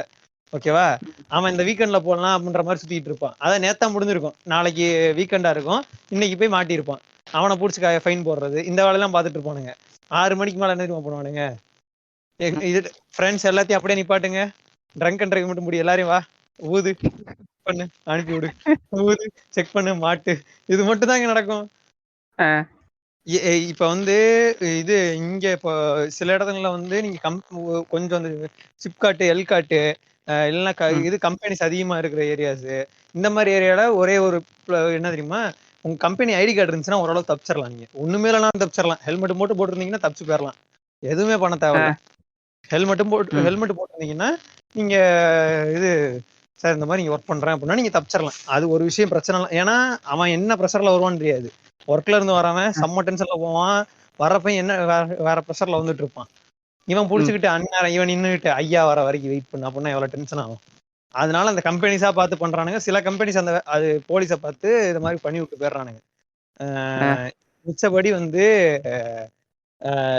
இவனுங்க பண்றது என்னன்னா இந்த கூப்பிட்டு வச்சு புள்ளி பண்ணிட்டு இருப்பானுங்க. டிராபிக் போலீஸா இருக்கட்டும் இல்ல லா அண்ட் ஆர்டரா இருக்கட்டும். இவனுங்க இதை பிடிக்கிறான்னு வச்சுக்கோங்க, பிடிக்க வச்சுட்டு ஒண்ணு அவன் ரெக்கார்டெல்லாம் செக் பண்ணிட்டு ஃபைனை போட்டு அனுப்பணும். இப்ப கிட்டத்தட்ட ஓரளவுக்கு பரவாயில்ல. இப்ப சில ஏரியால பரவாயில்ல. அங்க திருப்பூர்ல கொஞ்சம் பரவாயில்ல எனக்கு. ஏன்னா பிடிச்சானா ஃபைனை மட்டும் போட்டு அனுப்பிச்சு விட்டுறான். அதுக்கு மேல எதுவும் கேட்கறதுல பேசுறது இல்ல. பிடிக்கிறான், என்ன ரெக்கார்ட்ஸ் இருக்கான்னு பாக்குறான், ரெக்கார்டு இல்லைன்னா ஃபைனை போடுறான், இல்லை அனுப்பிச்சு விட்டுறான். அதுக்கு மேலாம் எதுவும் கேட்கறது இல்லை. இல்ல லேட் நைட்டா எங்க போயிட்டு வரீங்கன்னு கேட்கறான், கரெக்டான ரீசன் இருந்துச்சுன்னா விட்டுறான். அதுக்கு மேலாம் எதுவுமே பேசுறது இல்லை. ஆனா இன்னும் உள்ள இன்டீரியர்ல இருக்க சில ஏரியால கூப்பிட்டு வச்சு புள்ளி பண்ணிட்டு இருப்பானுங்க. ஒரு டைமு இப்பனா நான் வந்து இது வந்து லாக்டவுன் ஃபர்ஸ்ட் லாக்டவுன் நினைக்கிறேன். அப்போ வந்து எனக்கு ஒண்ணுமே கிடையாது, லைசன்ஸ் எதுவுமே கிடையாது. அப்போ நான் சின்ன பையன் தான். எனக்கு ஏஜ் ஆயிடுச்சு, பட் லைசன்ஸ் எடுக்கல. ஏன்னா லாக்டவுன் டைம்னால எடுக்க முடியல எதுவுமே. அப்ப என்னன்னா வண்டி எடுத்துட்டு அது எங்க மேல பயங்கரமா மிஸ்டேக்ஸ். ஏன்னா ட்ரிபிள்ஸ், மாஸ்க் போடல, ஹெல்மெட் போடல, லாக்டவுன் இவ்வளவு வெளியே சுத்திட்டு இருக்கோம், லைசன்ஸ் கிடையாது. புடிச்சு வண்டியை உள்ள வச்சுட்டான். ஆனா வண்டியை உள்ள வச்சா என்ன பண்ணிருக்கணும், டைரக்டா ஒண்ணு எங்க அப்பா கால் பண்ணி வர வச்சிருக்கணும். அத பண்ண என் கையில போன் இருந்துச்சு. அதனால நான் வந்து எங்க அப்பாவுக்கு நான் வெளியே போனேன், கொஞ்சம் வெளியே நின்றுட்டு போனை பண்ணிட்டேன். என்ன தெரியுமா பண்ணா, கூப்பிட்டு வச்சுட்டு எதுக்கு ட்ரௌசர் போட்டு வந்திருக்கேன். நான் வந்து என்னன்னா 3/4 போட்டிருக்கேன், ரொம்ப ஷார்ட்ஸும் போடல, 3/4 தான் போட்டிருக்கேன். என்னைய கூப்பிட்டு வச்சுட்டு எதுக்கு ஷார்ட்ஸ் போட்டு வந்திருக்க, கைலி கட்ட டீசென்டா, அது இந்த வார்த்தை இந்த வன்மத்தை இறக்கணும், டீசென்டா கைலி கட்ட வேண்டியதுன்னு கேட்டான். எனக்கெல்லாம் கைலி கட்டினா இல்ல கைலி கட்டினா டீசென்ட், இது போட்டா டீசென்ட் இல்லையாமா? எந்த புக்ல படிச்சாரு, எந்த புக்ல படிச்சாரு? அவரு சரக்கு அடிச்சிருந்திருப்பாரு. அதனால இல்ல போலீஸ் ஸ்டேஷன் யாரா கேக்குறீங்க, போலீஸ் ஸ்டேஷனுக்குள்ளே கூட்டு போயிட்டானுங்க. புடிச்சதே போலீஸ் ஸ்டேஷன் முன்னாடி தான். போலீஸ் தான் சொல்றேன், அவர் போதையில இருந்திருப்பாரு, அதனால இந்த மாதிரி வித்தியாசமா யோசிச்சிருப்பாருங்க. டீசென்டா கையில கட்டிட்டு வர வேண்டியதானே அப்படின்னு கேக்குறான். இது அதுக்கப்புறம் ஒவ்வொன்னா புள்ளி பண்ண ஆரம்பிச்சானுங்க. என்னென்னமோ பண்ணிட்டு என் தம்பி எல்லாரையும் புள்ளி பண்ணி சாவடிச்சானுங்க. அது டென்ஷன் ஆகி போச்சு. ஏன்னா இவனுக்கு பிடிச்சிருக்க அந்த டைம்ல வந்து போலீஸ் ஹேண்டில் பண்ணவும் நமக்கு தெரியாது இவனுக்கு என்ன பேச. இப்பயுமே ஒரு சின்ன பயம் இருக்கும், டக்குனு இப்ப போலீஸ் கையா போடுறான்னா நம்மகிட்ட எல்லாமே இருந்தாலும் ஒரு பயம் இருக்கும். பாத்திருக்கீங்களா? எல்லாமே இருக்கும் நம்மகிட்ட, ஆனா இருந்தாலும் ஒரு பயம் வரும். ஏன்னா இவன் புள்ளி பண்ணிடுவானோ, ஏதாவது கூப்பிட்டு வச்சு ஏதாவது பேசிடுவானோ அப்படின்ற ஒரு பயம் இருக்கும். வண்டியை விட்டு துரைக்கு வந்து இறங்கி வந்தான் பேசணும். ஓகேவா, சட்டப்பட்டன் போடலன்னா சட்டப்பட்டன் ஏன் போடலன்னு கேட்பான். முடி ஒழுங்கா வெட்டலாம், முடி ஏன் ஒழுங்கா, என்ன ஏன் ஸ்கூல் வாத்தியாரா பிடி வாத்தியாரா? இல்ல இந்த மாதிரி வாத்தியார் பிடி வாத்தியார் என்ன மாதிரி கேட்கணும்னு கேக்குறேன். அவனே கேட்க கூடாது, அவனே கேட்க கூடாது. ஆனா அவனை மாதிரிதான் அவனோட மோசமா பண்ணிட்டு இருக்கான். வெளியே போறவன் அவன் பேருக்கு தான் சுதந்திரம் நடுக்கிறது, நார்த் கொரியா மாதிரி பண்ணிட்டு இருக்கான். இல்ல இப்ப இருக்க கலெக்டர் எல்லாம் இருந்துகிட்டு ஒரு ஊர் டிஸ்ட்ரிக்ட்ல அடக்கி கொடுமை எல்லாம் பாத்துக்காம ஒரு ஸ்கூல் முன்னாடி போயிட்டு முடிவெட்டி அதெல்லாம் பாத்துட்டு இருக்காங்க. யோ கலெக்டர் வேலையா பாக்குற, என்ன முடிவெட்டி வேலையா பாத்துட்டு இருக்காங்க. சரி இது பல்லு உடைச்சவங்க கதையில இருந்து இங்க வந்துட்டோம். இல்ல அவனை சஸ்பெண்ட் பண்ணதா கேள்விப்பட்டேன். இது இருக்குல்ல இந்த மாதிரி ஆபீசர்ஸ் எல்லாம் எப்படி வந்துட்டு எக்கிப் ஆடுறாங்க. காரணம் என்ன? இங்க விஜிலண்டிசத்தை ஃபாலோ பண்ற ஏத்துக்கிற ஒரு குரூப் இருக்கு, குளோரிஃபை பண்ற. ஆவுன்னா இந்த என்னது சொல்லுவாங்கல்ல, சவுதி அரேபியால இல்லாத சட்டம் எல்லாம் என்னது அப்படி இருக்கிறதுனாலதான் அங்க வந்துட்டு ஒழுக்கமா இருக்காங்க. இந்தியால வந்துட்டு சட்டம் பாரு எப்படி இருக்குன்னு அப்படின்னு சொல்லிட்டு இருப்பாங்க, சுத்திட்டு இருப்பாங்களே குரூப் எல்லாம். அந்த மாதிரி குரூப் எல்லாம் இருக்கிறதுனாலதான். இல்ல அப்ப சவுதி அரேபியாக்கு போயிருங்கடா, இந்தியாவில இருக்காதீங்க. இல்ல அங்க இல்ல போயிருங்க. அப்படி சொல்லக்கூடாது. அவன் இல்ல அவனாவே போட்டு அடிப்பான், அவன் வாயாலே அவன் அடிப்பான். இல்ல அங்க ரேப் பண்ண என்ன கொன்றுவான். ஓகேவா? சரி ரைட் ஓகே. மேரிட்டல் ரேப் பண்ண மேரிட்டல் ரேப் தப்பு கிடையாதுன்னு நினைக்கிறாங்க. அததான் சொல்றேன் நானு, அங்க அது தப்பு கிடையாது. இவ்வளவுதான்டா டிஃபரன்ஸ். தப்பு கிடையாது. இல்ல இல்ல இல்ல ஆமா இங்கேயும் இல்ல. இல்ல ஆமா ஆமா ஆமா ஆமா. என்னடா வித்தியாசம்? அத சொன்னதுக்கு தானே பேன் மேரேஜஸ் கிளம்பினானுங்க. கல்யாணம் பண்ணிக்காதீங்கடா, யாரா கேட்டா? கொஞ்சம் அர்த்தத்தை செல்ல ப்ரோ. இல்ல இப்ப சவுதி அரேபியா கம்பேர் பண்ணல அந்த சுன்னி. அங்க வந்துட்டு பான் வந்து பார்க்க கூடாது. நீ போன்லயே ஏதாவது வச்சுட்டு போனீங்கனாலும் அங்க டெலீட் பண்ணி தான் அனுப்பி விடுவானுங்க. அதுக்கப்புறம் என்னது, டூரிஸ்ட் போறவங்க எல்லாம் டெலீட் பண்ணி விட்டுருவானுங்க. ஆமா. அப்புறம் இன்னொன்னு என்னது, என்னமோ ஊசி போடுவோன்னு சொன்னானுங்க, அது உண்மையா? இந்த செக்ஷுவல் டிசைரை தூண்டாத மாதிரி ஒரு ஊசின்னு சொன்னானுங்க, அது உண்மையா? அது கிடையாது, அதெல்லாம் கிடையாதா? Okay okay. அதெல்லாம் ஓல் கதை. அதெல்லாம் நமக்கு இருக்கு. அங்க ஒரு மாத்திர நீ தப்பா கொண்டு போனாலே உன்னை பிடிச்சு டெத் சென்டென்ஸ் வரைக்கும் போடுற அளவுக்கு அங்க சட்டம் இருக்கு. நீ இருந்துகிட்டு அங்க இருக்கிற லாஸ் எல்லாம் இங்க கை காட்டினா இது டெமோக்ரஸி கண்ட்ரி மேன். நீ வேணா அங்க போயிரு, அங்க போய் கல்லறி வட்டு சாகு. எதுக்கு அந்த சட்டத்தை எல்லாம் இங்க கொண்டு வரணும்? இல்ல இவரை அத எனக்கு கதை இல்ல, ஒரு ஒருத்தர் கல்ஃப் கண்ட்ரில இருந்த ஒருத்தர் வந்து என்கிட்ட சொன்ன ஒருத்தர் சொன்னாரு. என்னன்னா இவர் என்ன கொஞ்சம் ஒரு 15 வருஷமா இருப்பாருன்னு வச்சுக்கோங்களேன் அந்த இதுல கல்ஃப் கண்ட்ரில இருந்தால்தான். முன்னாடி அப்ப இருந்தப்ப என்ன இருக்கு, ஒரு டைம் அங்கதான் பான் பிலிம் தான் அலௌடு இல்ல. இப்ப நமக்கு இன்டர்நெட் இருக்கு, நம்ம ஈஸியா அக்சஸ் பண்ணி கொண்டு வந்துருவோம், என்னன்னாலும் பண்ணிடலாம். வாட்ஸ்அப் மூலியம் எதாவது வச்சு நம்ம டிரான்ஸ்ஃபர் பண்ணிடலாம். அந்த ஊருக்காரன் அப்ப என்ன பண்ணிருப்பான்னு யோசிங்க. ரொம்ப கஷ்டம். ஒரு 7-8 வருஷத்துக்கு முன்னாடினா அதெல்லாம் கொஞ்சம் கஷ்டம் தான். அதெல்லாம் இவங்க என்னன்னா இது ஸ்மகிள் பண்ணிட்டு எப்படியா கொண்டு வந்துடுறது. ஏன்னா இவங்க எல்லாம் இந்தியால இருந்து வரும்போது எப்படியா ஸ்மகிள் பண்ணி கொண்டு வந்துருவாங்க. இது சிடி எதையாவது பண்ணி வச்சு, இது ஸ்மகிளிங்கே கிடையாது, ஆனா அவனுங்களை பொறுத்தமட்டில் ஸ்மகிளிங் தான், எதையாவது பண்ணி கொண்டு வந்துருவாங்க இவங்க. சரியா? பான் பிலிம்ஸ் எல்லாம் எப்படியா சிடி இந்த மாதிரி எதையாவது கொண்டு வந்துருவாங்க, இல்ல வேற எதையாவது வச்சு கொண்டு வந்துருவாங்க உள்ள. அப்படி கொண்டு வந்தப்ப என்ன ஆகுதுன்னா, அங்க ஒருத்த வந்து இருந்தாங்க. என்னன்னா பக்கத்துல வந்து இந்த இது நம்ம முந்திரி காட்டு சாராயம் காய்ச்சற மாதிரி அங்க டிஸ்டிலரி இருக்கும். சரியா? அத வந்து காய்ச்சிப்பானுங்களாமா. அங்க வந்து காய்ச்சுனா இது டிஸ்டில்டு ஃபங்க்ஷன், கரெக்டான ஃபங்க்ஷன்ல பண்றது, எத்தனால் எடுக்கிறது, அதுதான் பண்ணிட்டு இருக்காங்க. அதெல்லாம் காய்ச்சிக்கிட்டு இருக்கானுன்னு சொல்றேன். அது பண்ணிட்டு இருப்பானா. அந்த இது பண்ணிட்டு இருக்கிறது ஒருத்தன் இதுல இருப்பானா, அதே அதுல அசிஸ்டண்டா ஒருத்தர் இருப்பானாமா அங்க. அவன் கொஞ்சம் வந்து என்ன பண்ணுவான், இவருக்கு வந்து ஒரு க்ளோஸ் ஆயிட்டான். ஓகேவா? க்ளோஸ் ஆனவன என்ன பண்ணிருக்கான், ஒரு டைம் இருந்தாலும் போய் ஒரு நாளைக்கு இது சிடியை போட்டு காமிச்சிருக்கான். இந்த பான் பிலிம் காமிச்சிட்டு பான் பிலிம் போட்டு காமிச்சோன்னே ஒன்னு இவனுக்கு வந்து கரெக்டா எல்லாம் செடியூஸ் பண்ணி கொண்டு வந்தோடனே அப்படியே ஸ்டாப் பண்ணி ஆஃப் பண்ணி போட்டு இந்த ஆள் போட்டு படுத்து தூங்கிட்டாராமா. ஓகேவா? ரிமோட்டை தூக்கி ஒழிச்சு வச்சு அவர் பாட்டு தூங்கிட்டாராம். படுத்தவங்கன்னு இவன் இருந்துட்டு போட்டு அந்த ஆள் தொல்லை பண்ணிக்கிட்டே இருந்திருக்கான். போய் சரக்கு எடுத்துட்டு வா, அப்பதான் போட்டு விடும் அப்படின்னு சொல்லி அந்த ஆளு ஃபுல் பாட்டில தூக்கிட்டு வந்தான் போயிட்டு. பாட்டில் தூக்கிட்டு வந்து இந்த ஆளுக்கு இப்படியே சப்ளை பண்ணி அதனால பயங்கரமா இது குடிச்சு ஃப்ரீயாவே அவ்வளவு குடிச்சிருக்காரியா. அங்க பயங்கர பிரைஸ் ரேஞ்ச்ல இருக்கு. இல்ல இப்ப நீ என்ன சொல்ற, பல்ப் ஃபிக்ஷன்ல வர மாதிரி பண்ணிட்டானுங்களா? பல்ப் ஃபிக்ஷனா? நான் அந்த படம் பார்க்கலையா இன்னும். படம் பார்க்கலையா? சரி ஓகே. நீ பாத்துட்டியா? ஏத்திஸ்ட் சிரிக்கிற? இல்ல நீ கண்ணி பண்ணுங்க. இது நடந்த ஒரு சின்ன ஒரு டாபிக், அவ்வளவுதான். இது இந்த மாதிரியே அவன் அதுக்கப்புறம் தான் வந்து போட்டு விடுவாராமா. அந்த புல்லுனா புல் எடுத்துட்டு வந்ததுக்கு அப்புறம் தான் போட்டு விடுவாராம் அந்த ஆளு. ஓகேவா? அப்புறம் அந்த ஒரு சீடியை ஃபுல்லா பாத்துட்டு அப்புறமா போயிடுவான் அவன். கையடிச்சிட்டு போயிடுவாரா? கிளீன் பண்ண மாட்டாரோ? அதெல்லாம் என்கிட்ட சொல்லலப்பா, இவ்வளவுதான் போயிட்ட சொன்னாங்க. சரி ஓகே, நம்ம பல்லு முடுங்குறதுல இருந்து பாய்ங்க கிட்ட போயிட்டோம். சரி ஓகே. அந்த பாயிங்லயே கொஞ்சம் நேரம் பல்லு அடிப்போம். புடுங்கினதுல இருந்து இது பாருங்க, பல்லு புடுங்கினதுல இருந்து பின்னாடி போனீங்கன்னா அந்த 12 மணி நேரத்துல ஒரு மேட்ரு ஒண்ணு இருக்கு, அது சொல்ல மறந்துட்டேன், அதையும் சொல்லிடவா இப்போ?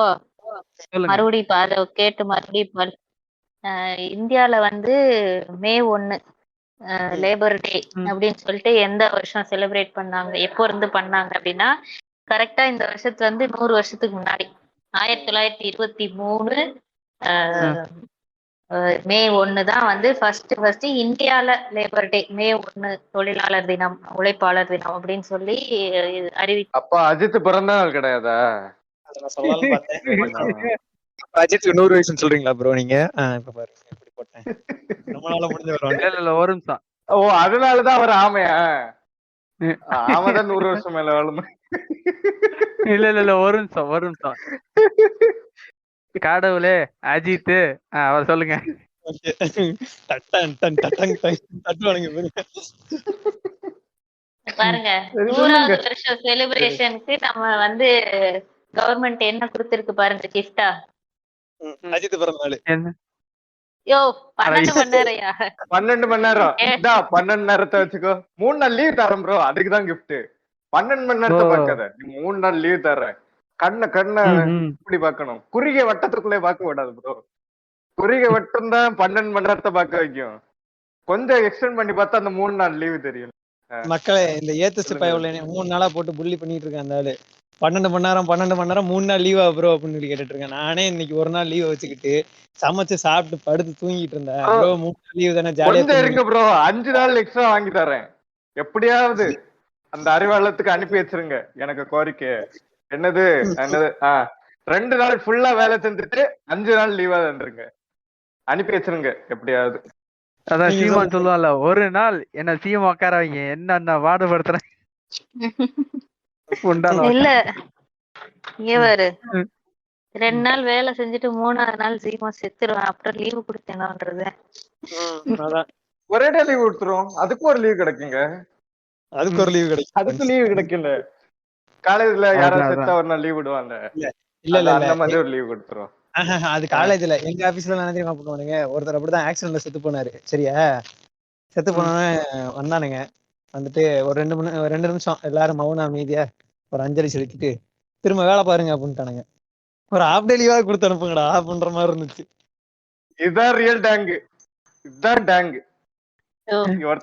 யாரு முதலாளியா கேக்குதால ஹாஃப் டே லீவ் கொடுக்க? சக தொழிலாளி தானே. எடுத்து போட்டு அடுத்த வேலையை பாரு. இல்ல அங்க ஒரு 7-8 வருஷம் ஒர்க் பண்ணிட்டு இருந்தவர் அவரு. ஓகேவா, ஒரு சீனியரான ஆளு. அவர் வந்து ஒரு மேனேஜர் போஸ்ட்ல இருந்தவர்.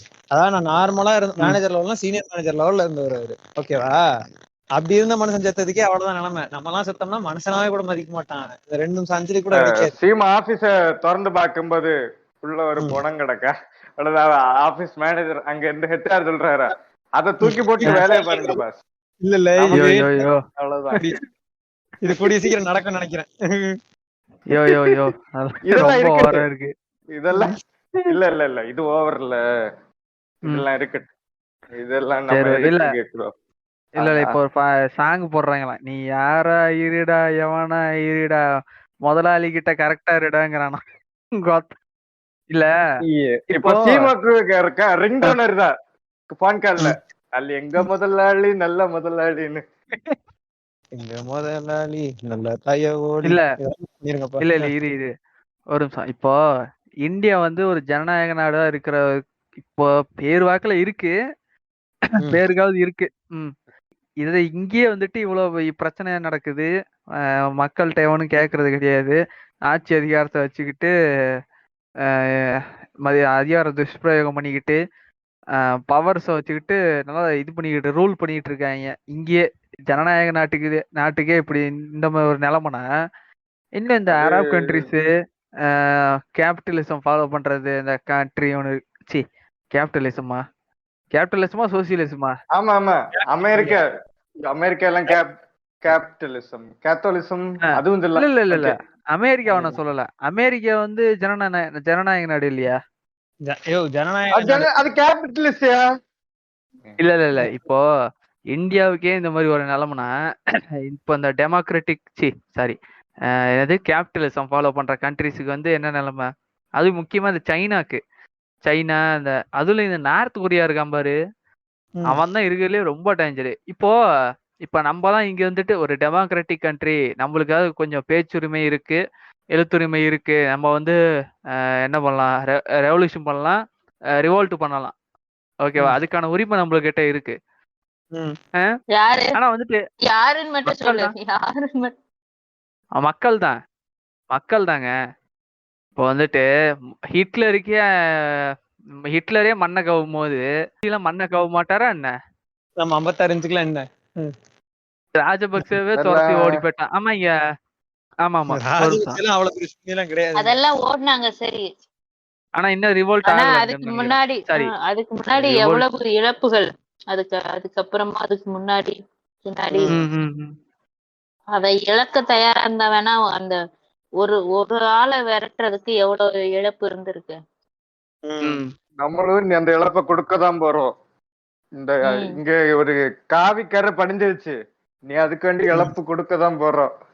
இழப்பு இருந்தாதான் ஒண்ணு அடைய முடியும். இப்போ எதையாவது ஒண்ணு இழந்துதான் ஆகணும்னா, எனக்கு நான் இன்னும் கொஞ்சம் எக்ஸ்ட்ரீமா கூட யோசிக்கிறேன். இது தப்பா கூட இருக்கலாம். எதுக்கு ஒரு இதை இழக்கணும்? ஏன் ஒவ்வொருத்தனும் சக மனுஷன், நம்ம கூட வாழ்றான். இந்த உலகத்துல வந்துட்டு எல்லாரும் உயிர் வாழ்றதுக்காண்டி தான் இந்த வேலைக்கு போறது, சம்பாதிக்கிறது எல்லாம் ஜாலியா வாழ்றதுக்காண்டி தான் எல்லாமே பண்றோம். இதையே நம்ம ஒரு சக மனுஷனா பார்க்க மாட்டாங்களா? அத பண்ண இன்னொரு மாட்டாங்க. மதத்துக்காரன் அதிகாரம் பார்க்காது சூசன். இப்ப நீ வந்து நீயோ நானோ அடிச்சுக்க போறது கிடையாது. ஓகேவா? நம்ம வந்து ஒரு அதிகாரத்தை எதிர்த்து நிற்கும் போது அங்க இருந்து உன்னை அடிச்சா என்ன பண்ணுவ? அங்க இருந்து உன்னை தாக்குனா என்ன பண்ணுவ? அதிகாரம் நிலையா இருக்குன்னா மதம், ஜாதி, இனம் இதெல்லாம் வேணும். அதை வச்சுக்கிட்டுதான் அவன் அங்க இருந்துட்டு இருக்கான். இல்ல இப்ப ஒரு சிம்பிளா ஒரு எக்ஸாம்பிள் சொல்லணும்னு வச்சுக்கோங்களேன். இப்ப நீங்க ஹிட்லர் வச்சுக்கோங்களா, ஹிட்லருக்கே நான் ஒரு எக்ஸாம்பிள் போறேன். ஹிட்லர்ட்ட போயிட்டு ஹிட்லரு இப்பெல்லாம் பண்ற தப்பு, எல்லாரும் ஒண்ணு அப்படின்னு சொல்லிட்டு இருந்தீங்கன்னா அவன் என்ன பண்ணிருப்பான்? சுட்டு என்ன பண்ணிருப்பான்? அதெல்லாம் கேட்க மாட்டானே. அது அவ்வளவுதான். அதேதான் இப்பயும் நடக்கும். அது வேற ஒண்ணும் கிடையாது. இல்ல இப்ப அத வந்து ஜனநாயக முறையில சொல்றது தானே இப்ப சொல்லிக்கிட்டு இருக்காங்க எல்லாரும். எதிர்ப்பு எப்படி தெரிவிச்சாங்க? ஜனநாயக முறையில அமைதியா தானே தெரிவிச்சுட்டு இருக்காங்க. ஒரு போராட்டம் எடுத்த உடனே வன்முறையா மாறாது. ஒரு வன்முறை ஆகாது. ஃபர்ஸ்ட் அமைதியா தான் சொல்லுவோம். அது ஒண்ணு அந்த அரசாங்கம் உள்ள தலையிட்டு அந்த போராட்டத்தை இது பண்ணும், இல்லைன்னா அதை திசை திருப்பி விட்டுருவாங்க. இதான் நடந்துட்டு இருக்கு, காலகாலமா நடக்கும், நடந்துட்டு தான் இருக்க. இத ஜல்லிக்கட்டு போராட்டத்துல பார்த்தோமே. அது என்ன 5-6 வருஷமா கேஸ் தானே போயிட்டு இருந்தது. யாராவது கண்டுட்டாங்களா? ஏமி இல்ல, ஸ்டெர்லைட்ல இன்னொரு விஷயம் நடந்துச்சு அந்த டைம்லயும். என்ன பண்ணானுங்கன்னா அந்த பிஜேபி காரனுங்க எல்லாம் ஒரு வீடியோ போட்டானுங்க. என்ன பண்ணானுங்க, இது நம்ம ஊருக்கு வர வெளிநாட்டு கம்பெனி எல்லாமே இந்த மாதிரி வரக்கூடாது அப்படின்னு சொல்லி ஒரு கும்பல் வந்து தடுக்குது அப்படின்னு சொல்லி இவன் வேற மாதிரி வீடியோ மாத்தி அதை மேனிபுலேட் பண்ணான். இந்த மாதிரி திசை திறப்புதல் நிறைய நடக்கும். அந்த மாதிரி ஏன் நானே ஒரு செகண்ட் ஏன்னா எனக்கு அப்ப அதெல்லாம் தெரியாது. ஸோ அதெல்லாம் நான் நம்பினேன்.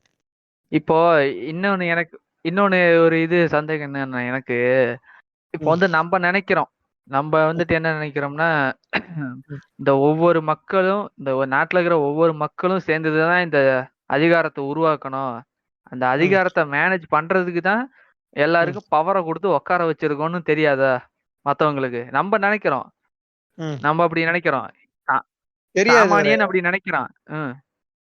இல்ல சாமானியனுக்கு தெரியாது, எல்லாமே தெரியாது. அவனோட எதெல்லாம் அவனோட அதிகாரம்னு அவனுக்கு தெரியாது. அவன் தெரியாம இருக்கிற வரைக்கும் தான் அதிகாரத்துல இருக்கவங்களுக்கு அது பலம். அதனாலதான் அவனுக்கு நிறைய விஷயங்கள் தெரியாம இருக்கு. ஒரு யானைய குச்சி வச்சு அடிச்சு மிரட்டி வச்சு இருக்க காரணம் யானைக்கு அதுக்கு பலம் தெரியாம இருக்கு. யானைக்கு தெரிஞ்சிருச்சுன்னு வைங்க, அவன் எப்படி குச்சியை வச்சு மிரட்டுவான்?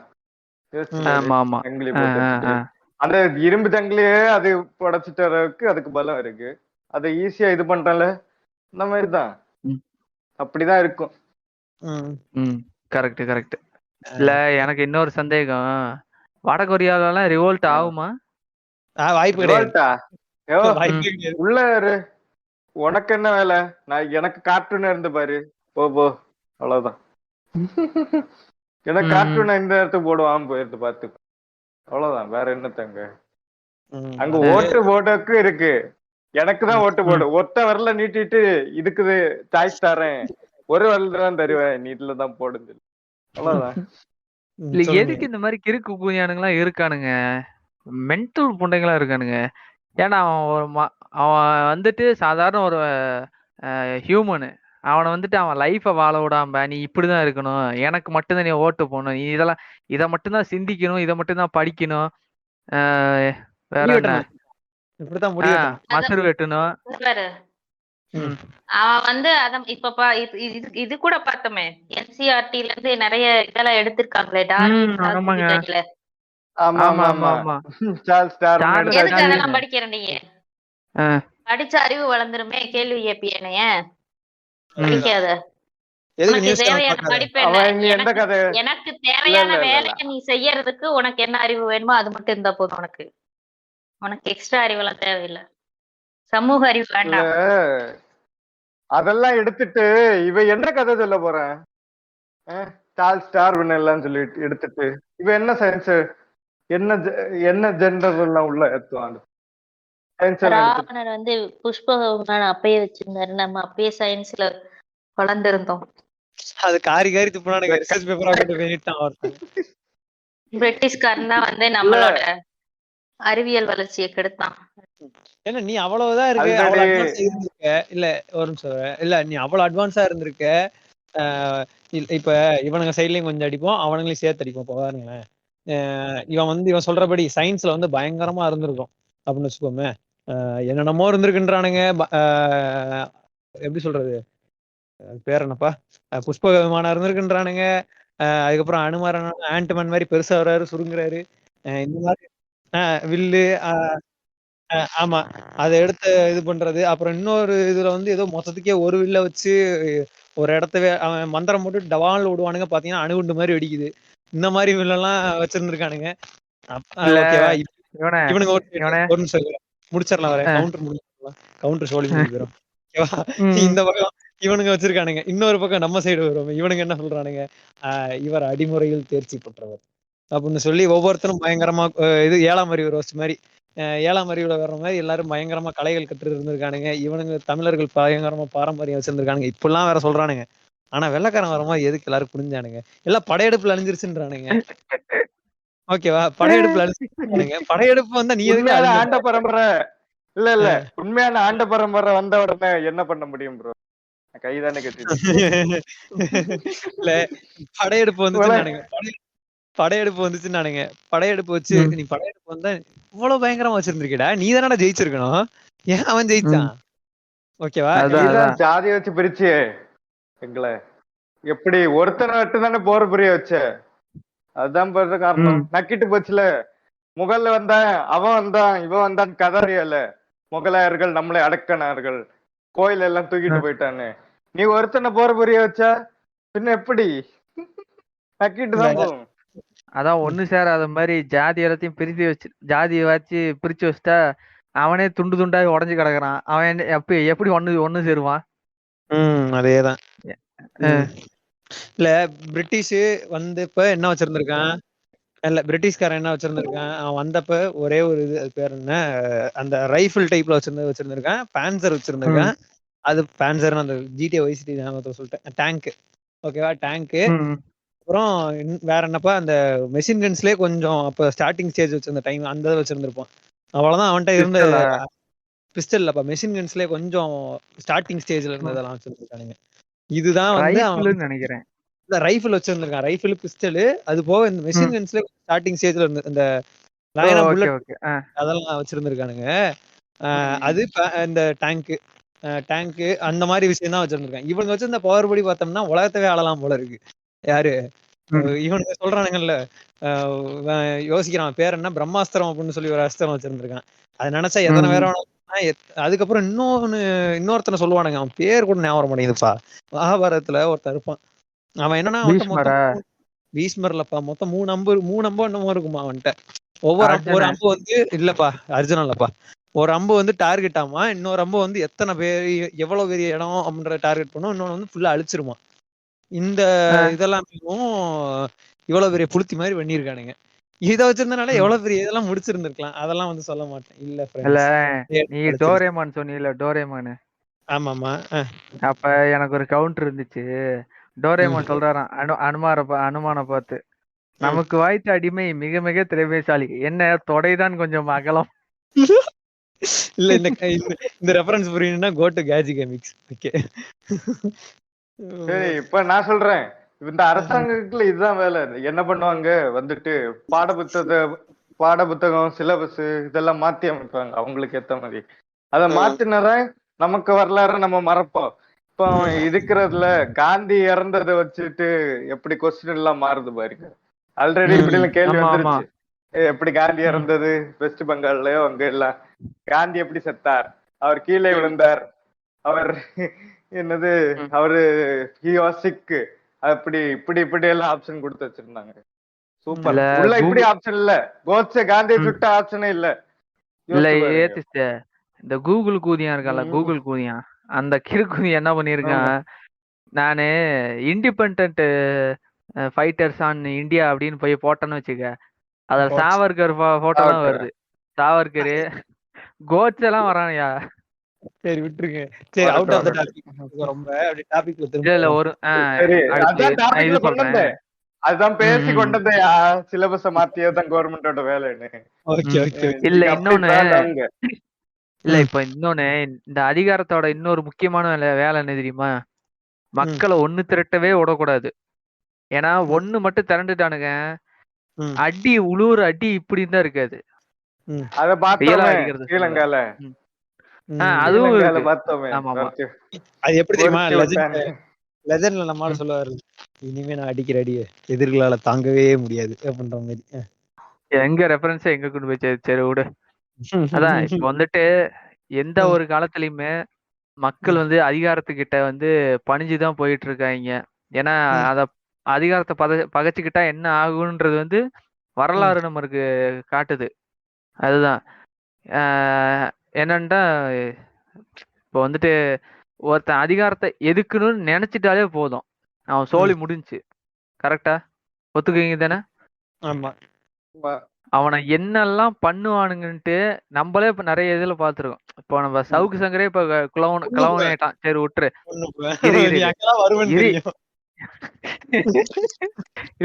இரு இப்ப சவுக்கு சங்கர் வந்து இப்ப கிளவுனு, சரி ஓகேவா, இப்ப கிளவுன் ஆயிட்டான்.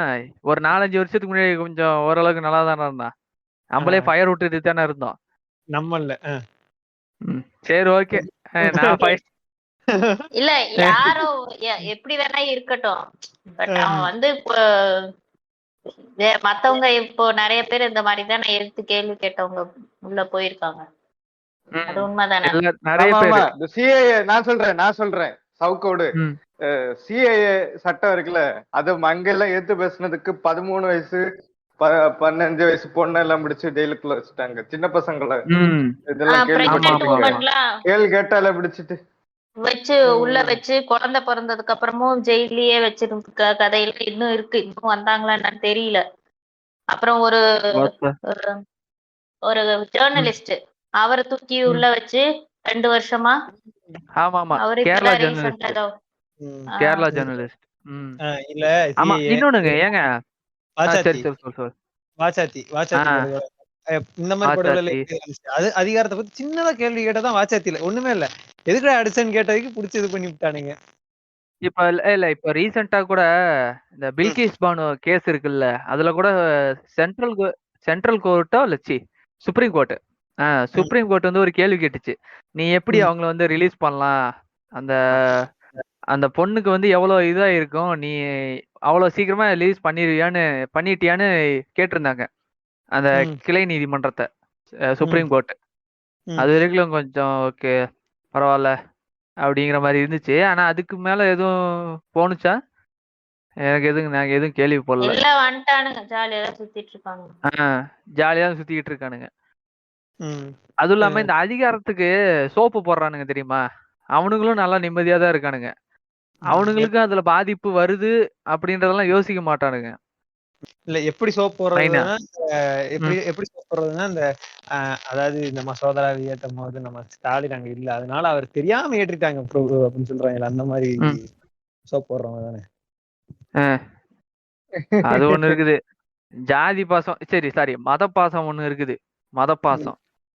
ஓகே அதான் ஓகே. இவன் எஸ்வி சேகர் இப்ப கூட ஒண்ணு இது சொல்லியிருந்தான். ஃபர்ஸ்ட் வந்து எனக்கு தேசம் தான் முக்கியம், ஃபர்ஸ்ட் ப்ரையாரிட்டி வந்து தேசம், அதுக்கப்புறம் மதம், அதுக்கப்புறம் சாதி, அதுக்கப்புறம் தான் என் குடும்பம் அப்படின்ட்டு சொன்னான். இதுல இருந்தே தெரியுது இல்ல அவனுங்களோட தேசப்பற்று, உண்ணாக்கு பற்று. தேசப்பற்றும் கிடையாது, ஒரு பற்றும் கிடையாது. இதுல நம்ம மக்கள் ஏன் நம்ம அதை புரிஞ்சுக்கணும், நம்மளோட அன்றாட வாழ்க்கையே சிக்கலா இருக்கும் போது நம்ம இவ்வளவு அரசியல் பார்க்கணுமா அப்படின்னு யோசிச்சாங்கன்னா அதுக்கு சொல்றேன்.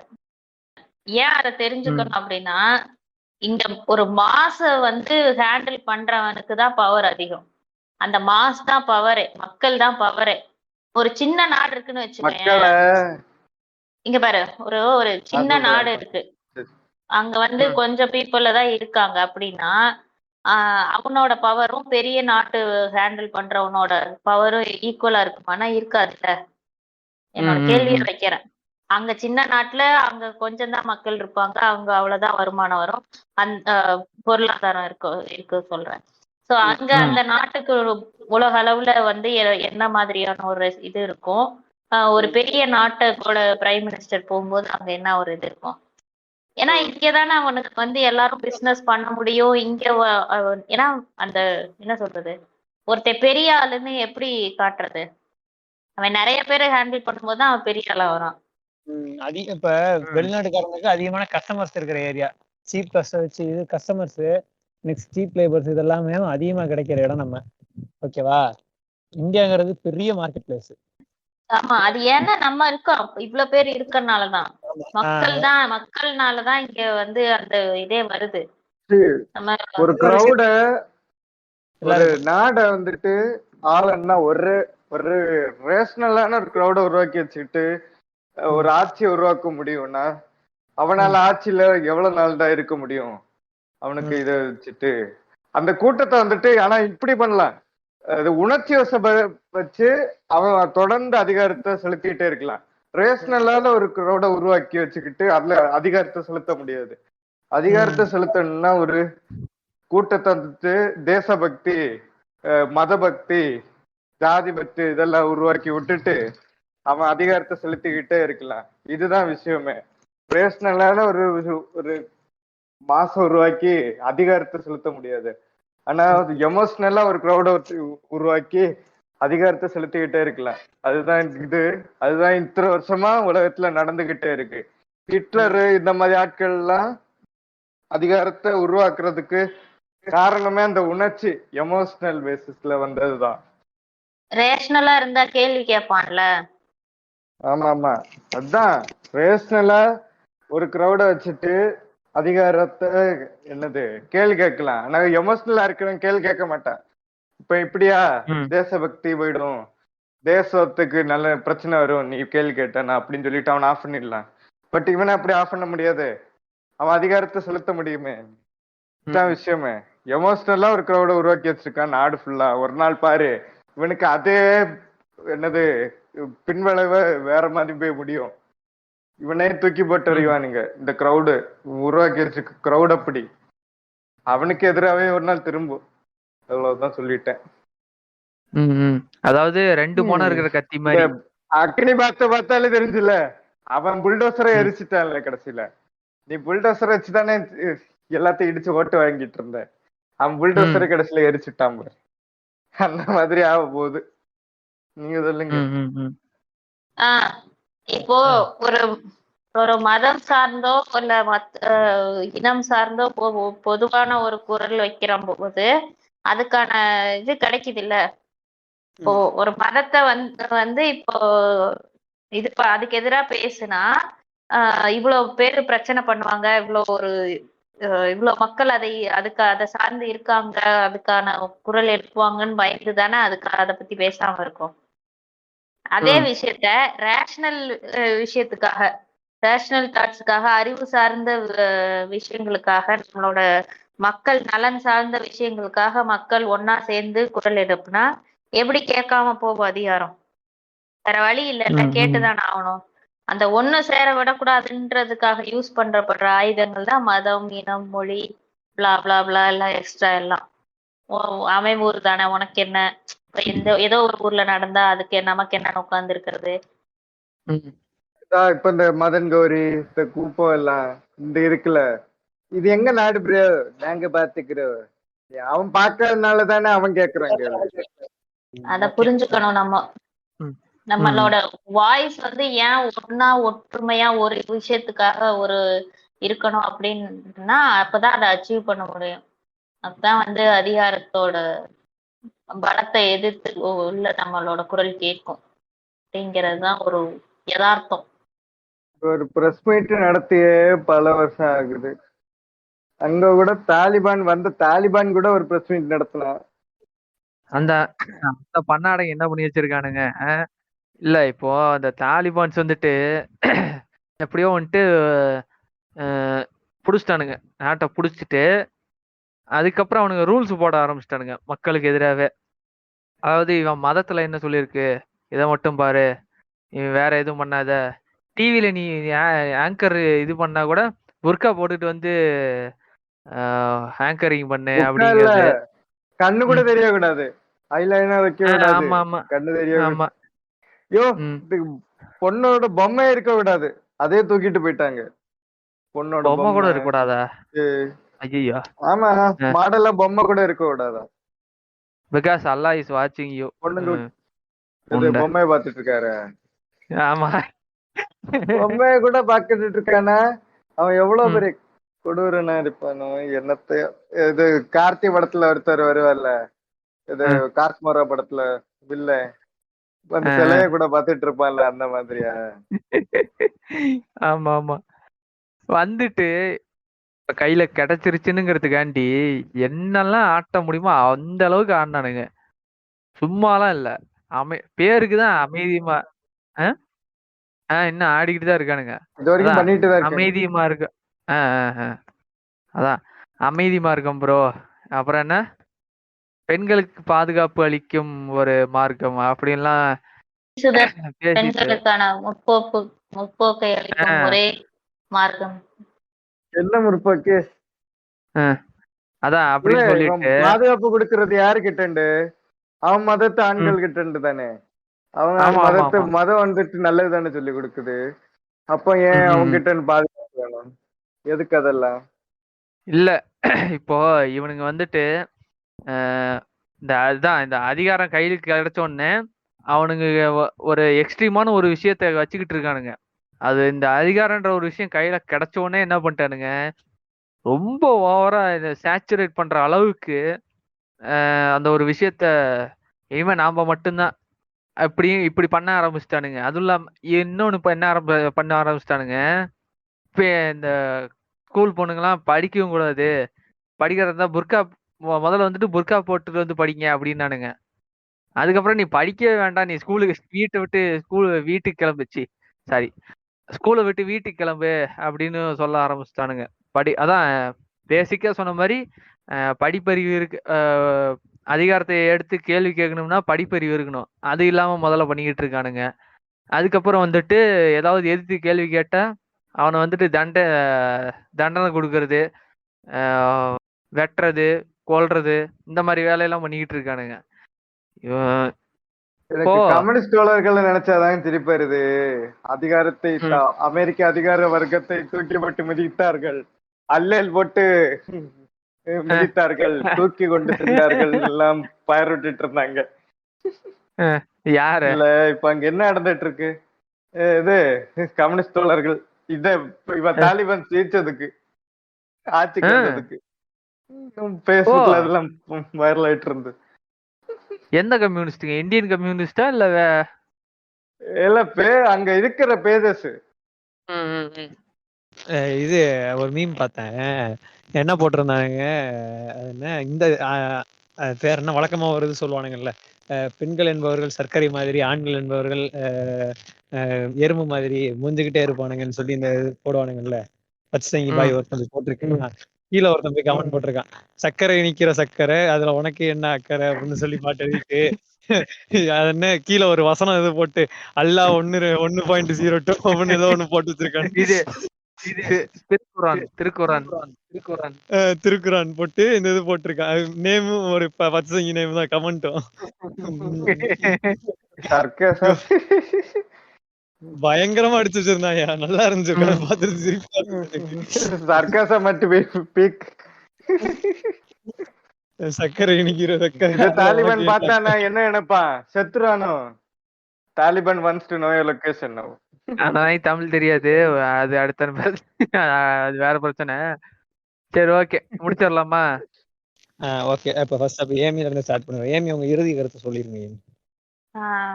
அதுதான் இப்ப நம்ம இவ்வளவு நேரம் என்ன பேசணும், அதிகாரம் வந்து மக்களை பயன்படுத்திக்குது அப்படிங்கிறது தான் இங்க உலகம் ஃபுல்லா இருக்க ஒரு நடைமுறை யதார்த்தம் மாதிரி இருக்கு.